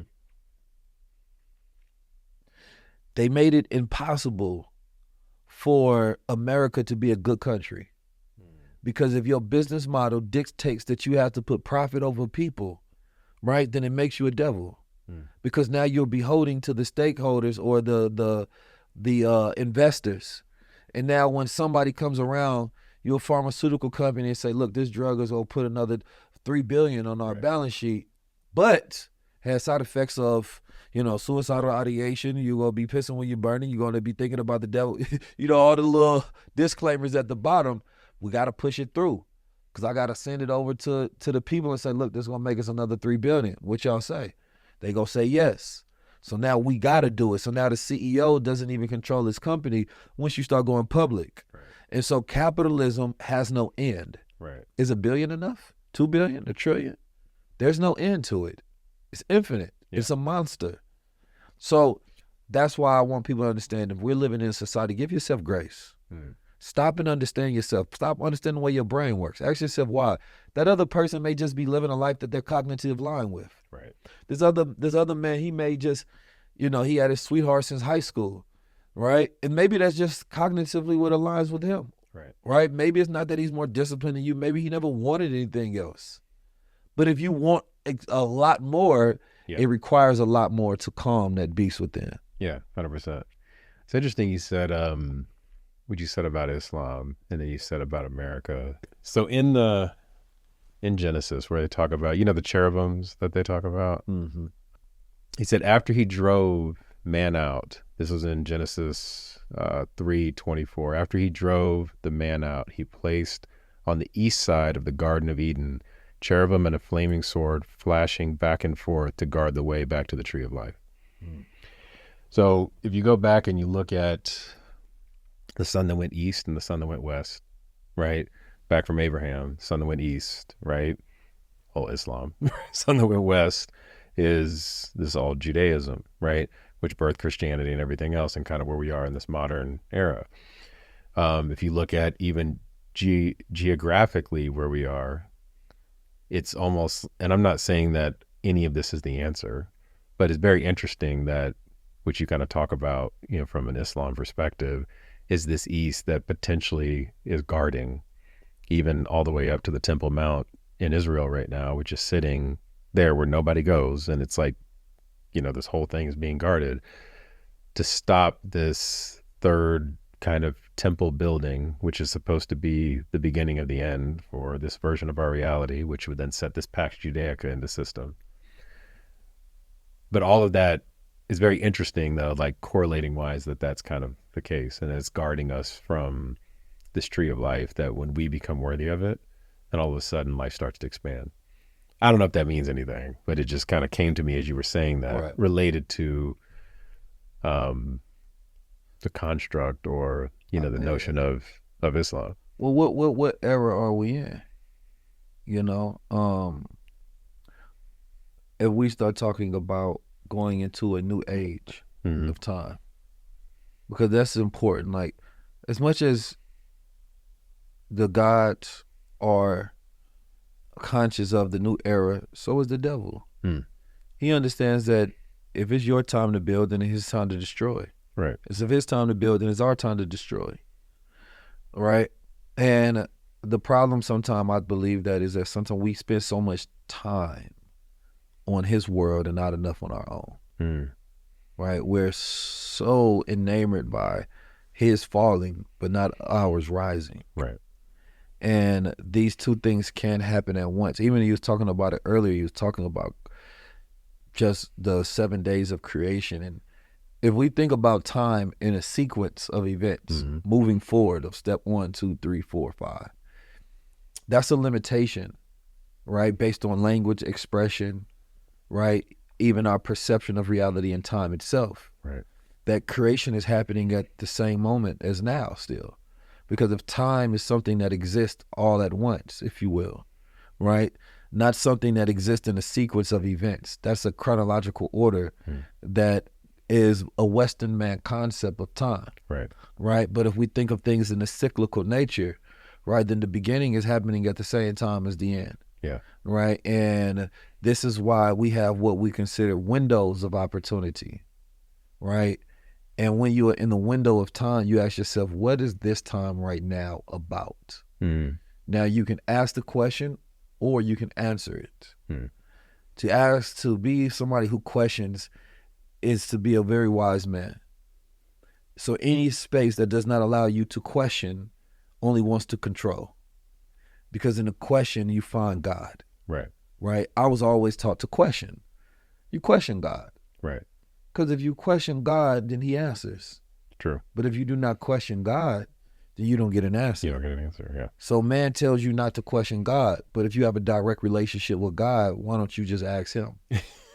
Yeah. So are you trying to control my relationship with God by putting these rules on it? Yeah. Right? When you don't need a book to connect with God. Yeah. Right? No matter, and we're in the season of Ramadan and I'm traveling, but when you are connecting and getting closer to God, it's more so about emanating in your righteousness and that consciousness till you have that Christ consciousness. And to me, I like breaking things down practical. I know people who are scholars and all of that be like, Keys be oversimplifying things. But that's the way my mind works. That's the way we got to go. Yeah, yeah. It's my cognitive alignment. Take my test and you'll learn yours. But it's, to me, consciousness, and this I get from Mother Tanetta. She said she would read the Quran over and over every week, right, from cover to end. Nothing else, just the Quran. Yeah. And the point was to align her thoughts with the lines of God. So imagine that those are the only thoughts that you can have, because that's all that you're consuming. Yeah. Then that's the only way you can think. Yeah. Right. And I think it's a very powerful way, because then your mind starts to circulate. And once it becomes crystallized, right? Because what is a crystal, right? It is perfect geometry, right? Trapping energy. Right. Right. And if your mind can be tapped in when your environment is trying to distort you and get you to move left or right when you should be going forward, right? But when you can crystallize that consciousness, you become a revolutionary. True. You become like Jesus Christ. Yeah. Right? He was somebody, he wouldn't let it go. No. Like, no, I see a higher world, because he went to Egypt when he was young. And what he did, he went and got that knowledge. Yeah. He opened up them gifts. He came back woke. Ready. Basically, ready. Yeah. He came back woke and be like, man, y'all tripping over here. Like, I can't allow y'all to keep destroying humanity. My mind been opened up. You feel me? And from there, he wouldn't stop talking. He preached it to every person he could. He was in the hood. Yeah. You understand me? And then the women listening, and they like, Jesus, you wildin', you talking like that? Here's some money. Mary Magdalene. Yeah. I got you some money. Other wealthy women coming around. Yeah, I'm gonna help you with this mission. Who helped Jesus? Women. Right. Who helped Prophet Muhammad? Women. Yeah. You understand me? Yeah. That's how they got funded, women. Yeah. So capitalism disconnects us and makes us think that, oh, you as the protector, you just gonna be the provider. Provision had nothing to do with capital. Capitalism doesn't want women supporting men of great vision. Right. You understand me? Because they try to make it look like it's a weakness. Right. No, it don't matter who is bringing in the funds. It's about, is it behind something righteous? Yeah. So now we turn this whole 50-50 thing into this competition. Yeah. That your manhood is connected to your funds. Which if that's the case, then Jesus not a man. And Jesus wasn't rich. No. Nobody said Jesus was 6 feet. But he was wealthy. Yeah, he was wealthy. Yeah. But how do you want him? You say you want a man. You don't describe your Lord and Savior, but you believe he was a physical being. Yeah. I'm trying to understand this. You a Muslim woman. You don't describe Prophet Muhammad. Yeah. Describe your leader. You love Malcolm X. Malcolm X wasn't a rich man. Right. So he wouldn't be enough for the modern woman. Right. Right. But who supplanted those thoughts in your mind that tell you that good men are not enough? Right. Righteous men are not enough. Divine men are not enough. Why? Because they have not found success within capitalism. Right? They have not become rich in the ways of the world. Poor righteous teacher has nothing to do with your actual physical money. Are you poor in the ways of the world? Is the world rewarding you? Yeah. Right? And when you are of the world and in the world, then you are not in heaven. You cannot build a kingdom in heaven. Right. And so we need to get back to understanding our relationship and harmony with each other, because the greatest relationship we can have is with the divine feminine. Dude, you know what's crazy? I wish, and this is not me just saying this, I truly wish that you could just like blockchain my thoughts. Because I was like, I wonder what his take is on the divine feminine. Oh man, I love it. So I was thinking that about 5-10 minutes ago. They try to turn the divine feminine to the divine masculine, and the divine masculine to the divine feminine, because the devil inverts. Yeah, he inverts 100%. Every picture upside down or opposite, so that you don't know the truth. Yeah. Now I will say the greatest gift in this past year, you know, from when I went offline and almost tried to tear my life, is how to actually hold that feminine space within myself so that I can reflect and see it outside of me. And what's happened with my wife is I could have never have imagined a relationship like that. And it's deeply relationally driven, spiritually driven. It shows up in our finances, like everything. We used to like run our company together. We stopped doing that because we recognized like all these codependent patterns that we had. And man, I'm telling you, she is in her feminine in such a way that the world shows up, because what I recognize about women is they work in the same cycles of the moon, right? Which is why they have, you know, the whole menstrual cycle is 28 days. They specifically know how to work in a space that we as men have no idea where it comes from. And when they can tap into that, the wealth that comes to us as we become integrated with it and we can hold that space so that they can truly feel contained and safe, it's like it's game over. Mm-hmm. And I didn't know if the audience was ready for that, but nah, they ready. This high level conversation. Yeah. But what I would say is that if you want a path to wealth, it's around how you can honor the feminine. Yes, I believe that, and I think to honor it for a man is not thinking that you need to become it. Exactly. Because then you don't make space for them to be divinely feminine if you are. Right. Right. And I think that's where we have lost. Like, we talk about patriarchy. Yeah. Right. And patriarchy, a lot of patriarchy is conflated with capitalism. Right. Because a lot of what capitalism is a lot of these systems, and we don't know a lot of times how to directly recognize that. Right. That is really a system of money and greed. Like, if we follow the money in America, you always find the devil at the end. Yeah. But if we start talking about patriarchy, we also have to be more specific as well to talk about white patriarchy and white patriarchal intellect and white patriarchal capitalism. Right.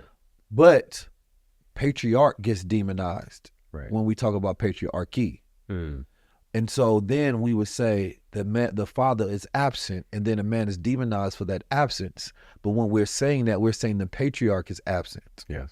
Right? And so if he is not a leader in his home, right, if he is not there as a protector, right, there providing provision and being a prophet in his home, then the patriarch is missing.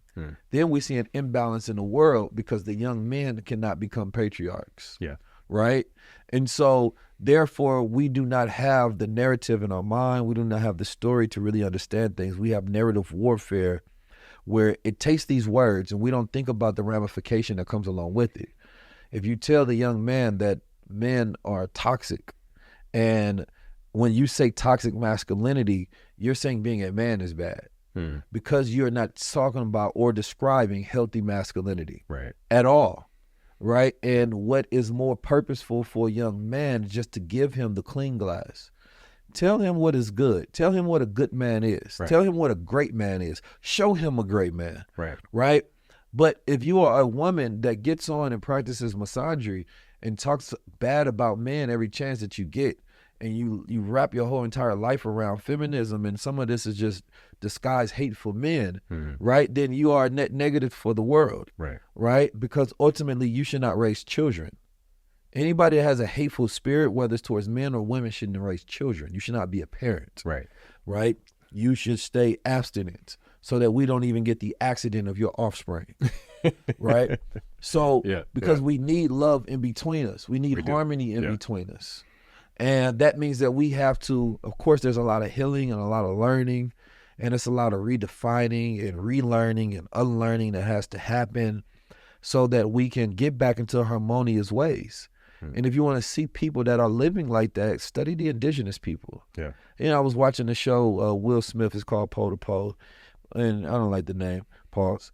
But he did use my my audio to help promote it, so I'm gonna need some of my ones, Will. But anyway, you went to go visit an indigenous tribe of people. Yeah. And it was beautiful, I'm not gonna lie. And you have to imagine, like, when he was describing the problems in the world, I believe, he was talking about, I think he describing the enemy or evil or something he was describing. But he was saying, this is what I see wrong with the world. And he put out a phone and he showed Will Smith, and he was like showing them the poisoning of the waters and the land and the seas, and how to try to get these corporations and these companies to stop destroying the earth. Because for them, they live in it. Like, to them, there's no difference in destroying their home. Right. It's an extension of their life, their way of life.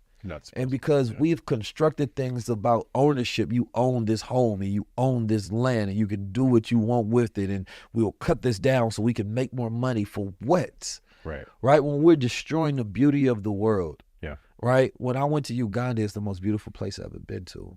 Everywhere you look, you could just see, oh my God, views and views and views. And it was just like, this is so wealthy. How could you come here and be like, this is what we're going to destroy?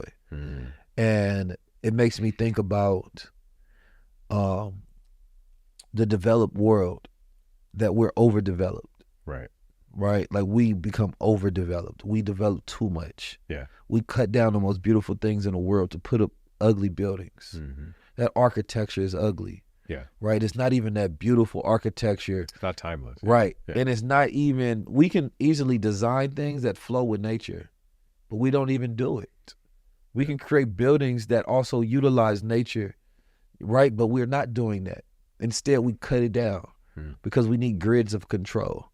Yeah. Right. And so when I seen that indigenous man, the way he was explaining it, man, connected me in a way that had me just thinking about indigenous people and how they always prophesied. The Hopi people had prophesied this, right? The fall of the world. And they were talking about when we're not living in harmony and when great technology comes, right? And this is going to have effects on the weather and climate because we're destroying. Because we have a connection to Gaia. We have a connection to the earth, right? We are a cosmic people, but our disconnection from nature is harming us. We've given it away. And how can we love our women, right? And we're disconnected from nature when nature is feminine. Everything feminine we're violent towards. We're violent towards the earth. We're violent towards the seas, right? We're violent towards our own emotions. We're violent towards our women. Right? And so that violence is at the core of society. Yeah. And that violence is actually what allows society to thrive. Right. Because you have to be violent to women in a capitalist society because capitalism is only masculinity. Right. And the essence of rationality and logic and reasoning.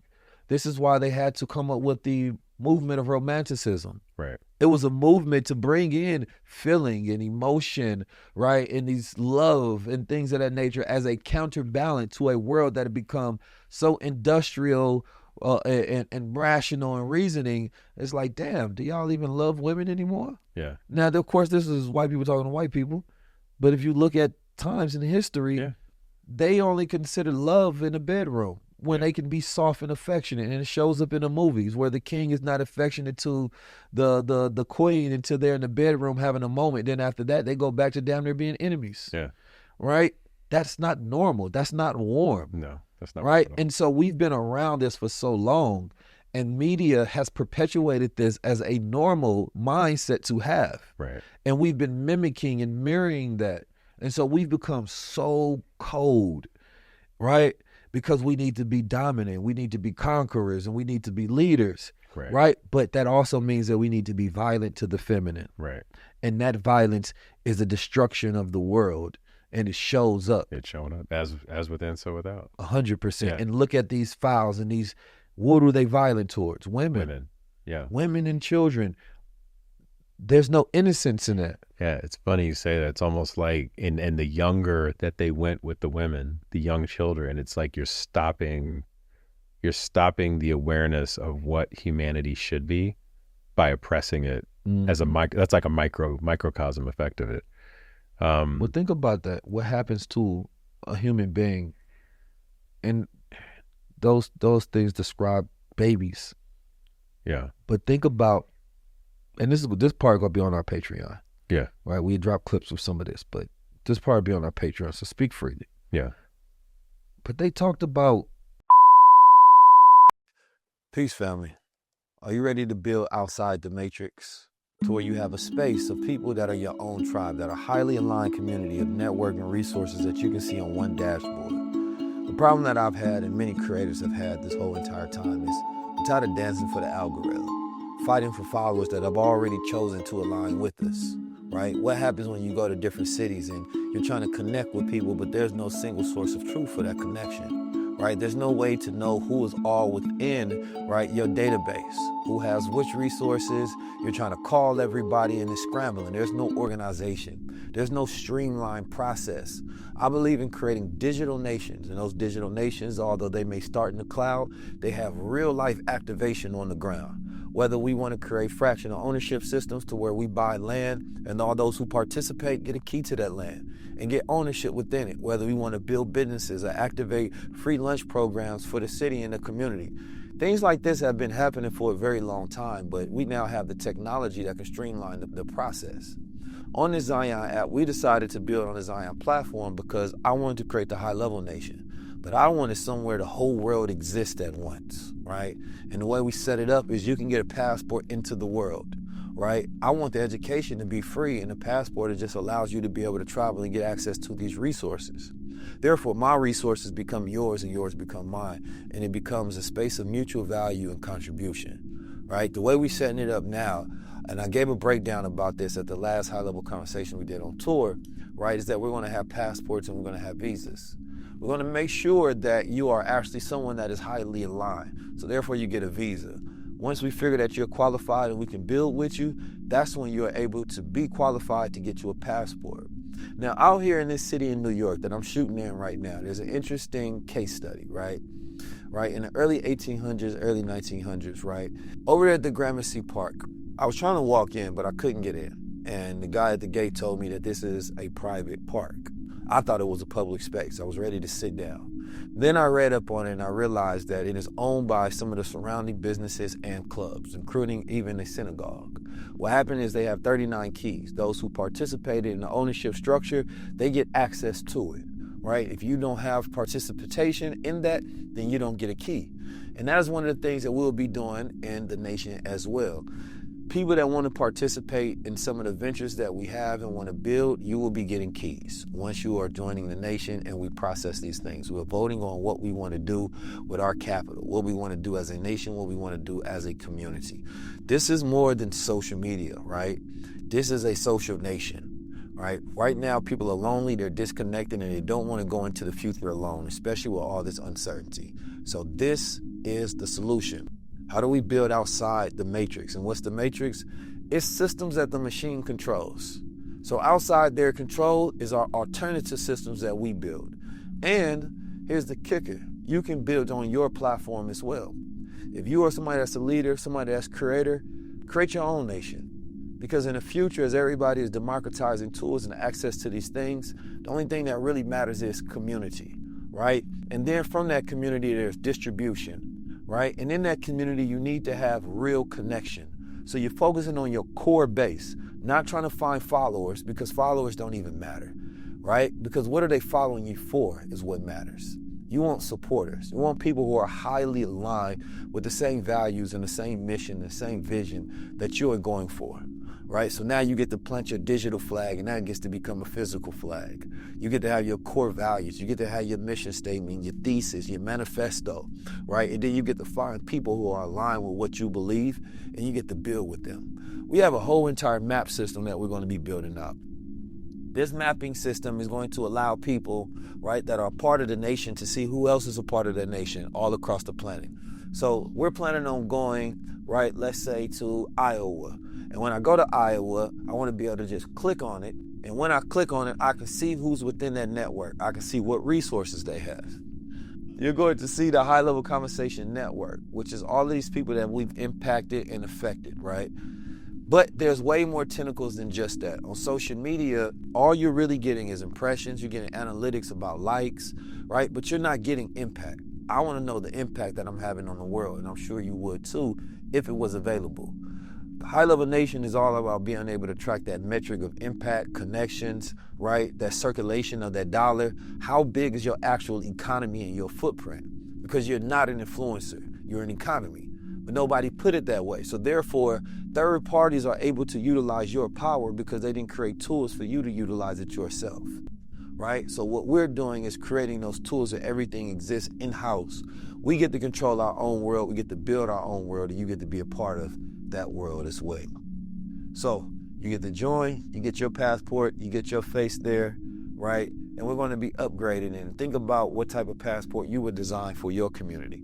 And even in the future, we're going to turn those into physical ones as well. Get you access to events, get you access to retreats, get you access to the world. It's no secret society, it's an open society. You understand me? But it's closed to those who are not aligned with our goals. So make sure y'all tap in. Go to High Level Nation. Comment High Level Nation below, right? And make sure that you put in the application for your visa inside the world. I'll see you on the other side. Peace.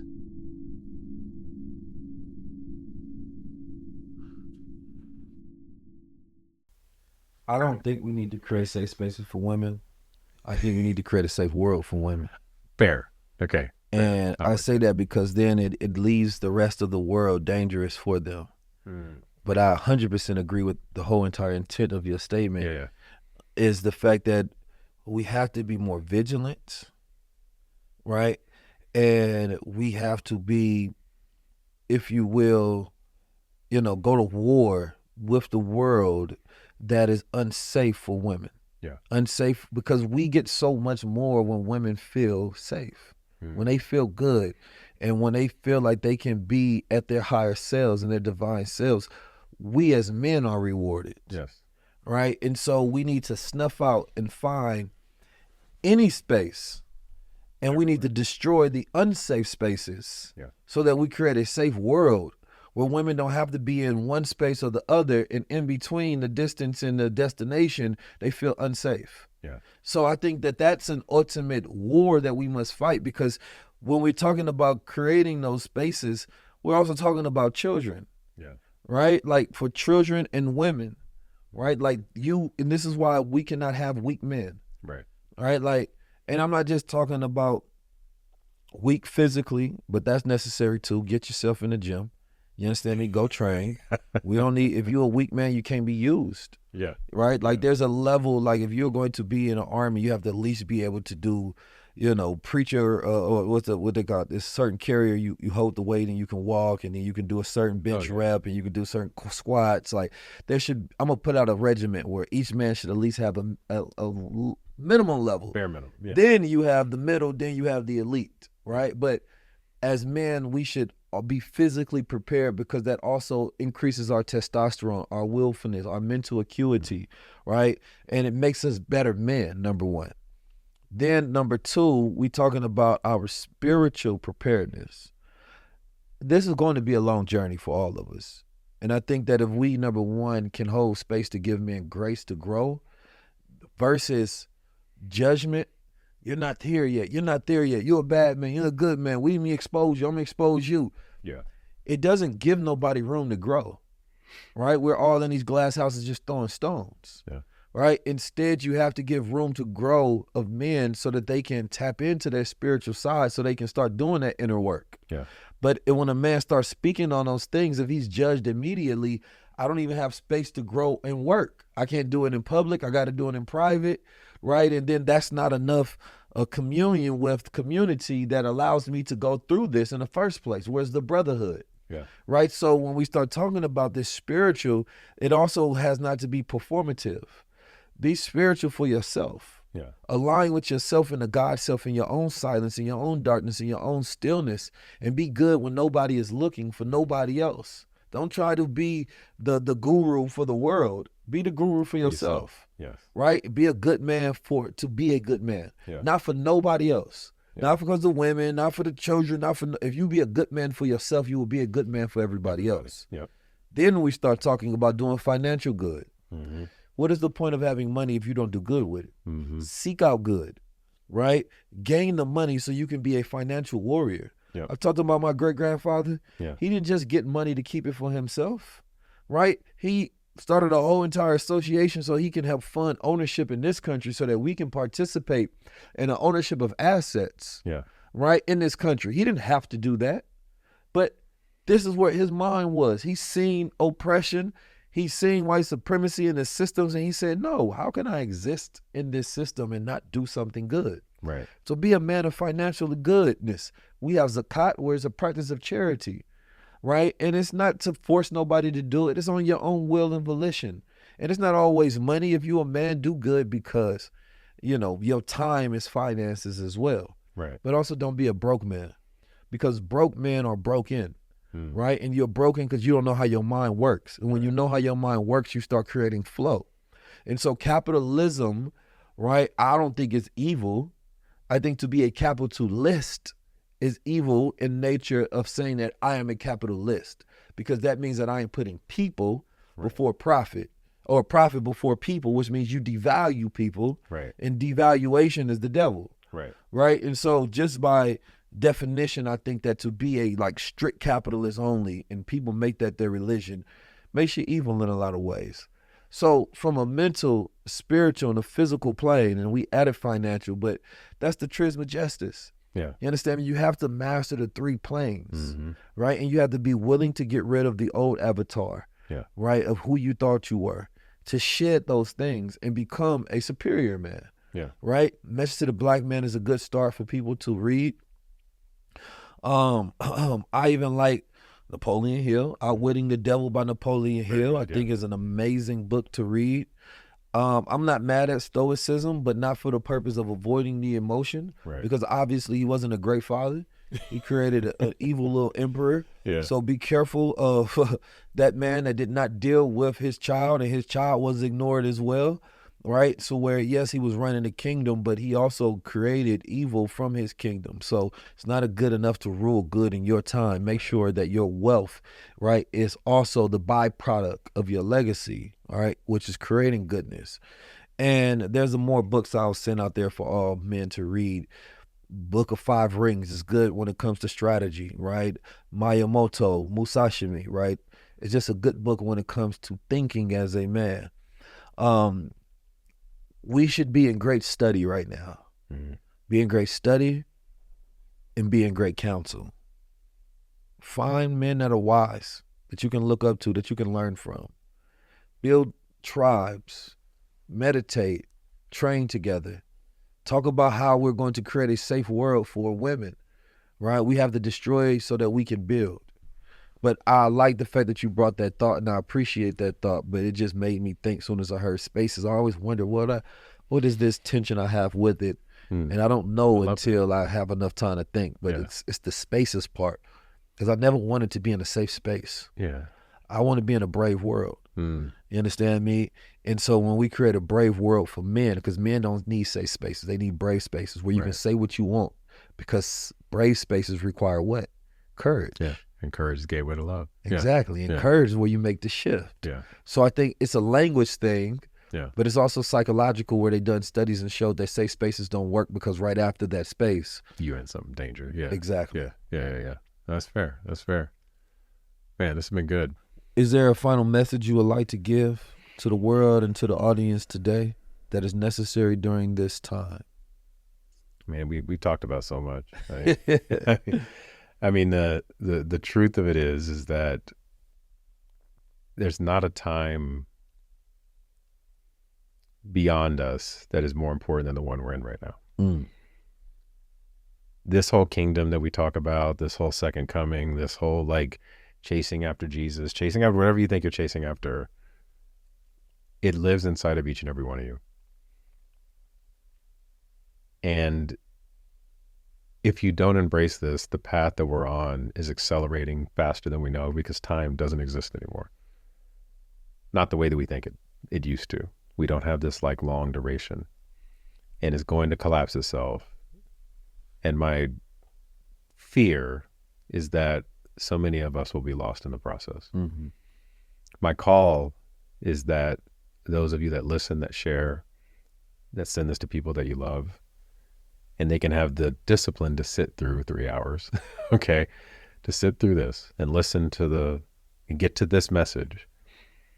Their life will open up, their hearts will open up, they will become fully embodied, and it will no longer be this chase for the external. It will be this remembrance from the internal.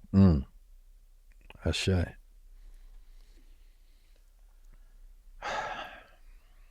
Every day feels heavier and heavier, and so I have to try to release as much as possible. You know, I wait for the day that we can get past a lot of the lower things that we are into, even race, if you will. You know, people talk about race being a human construct, and I don't know why human constructs get a bad rap in the first place. We are humans. I never understood that. Like, it's a demeaning thing to say it's human made. Okay, it's a good thing. But I only say that because people then say, follow up, well, we're all one human race. But it's really we are one human species. Race does allow us to see the distinctive differences between people. Not that there are 100%, but we look at things from a historical lens so that we can learn each other.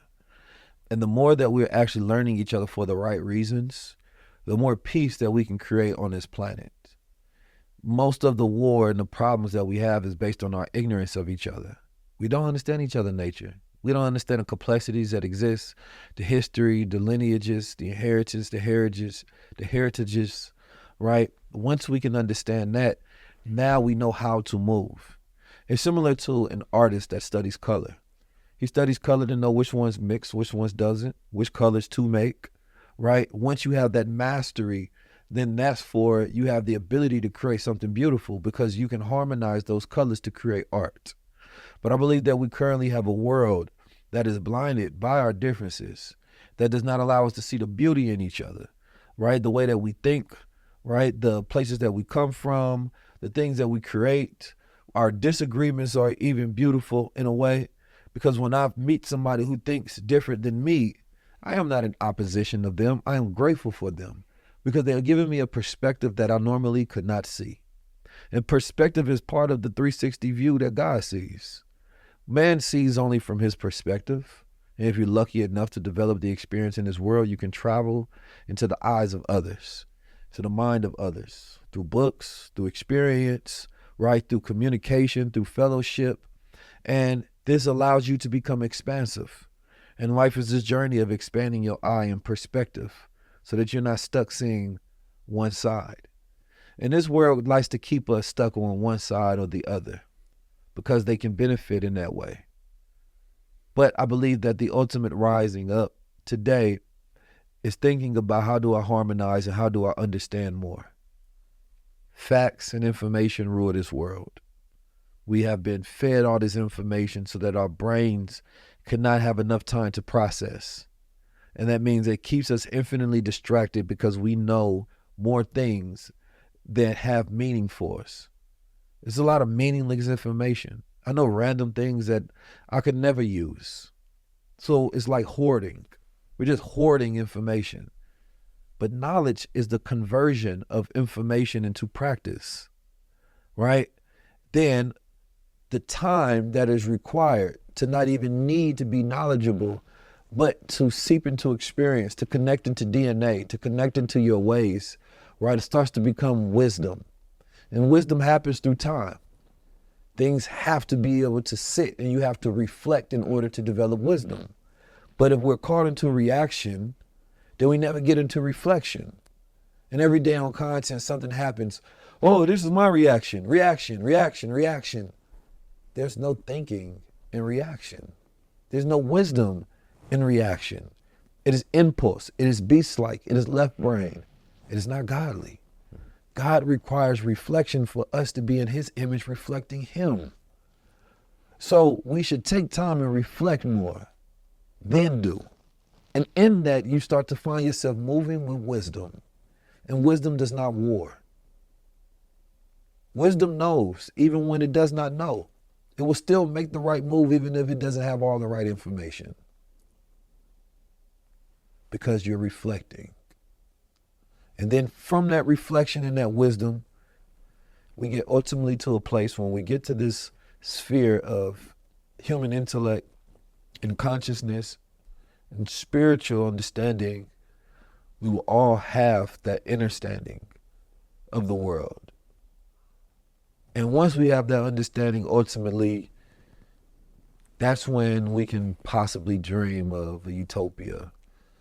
We can possibly dream of a hereafter, this version of the world that we no longer in resistance to. This version of the world where we can let our guards down and we have a safe world. But it's going to take some time to build.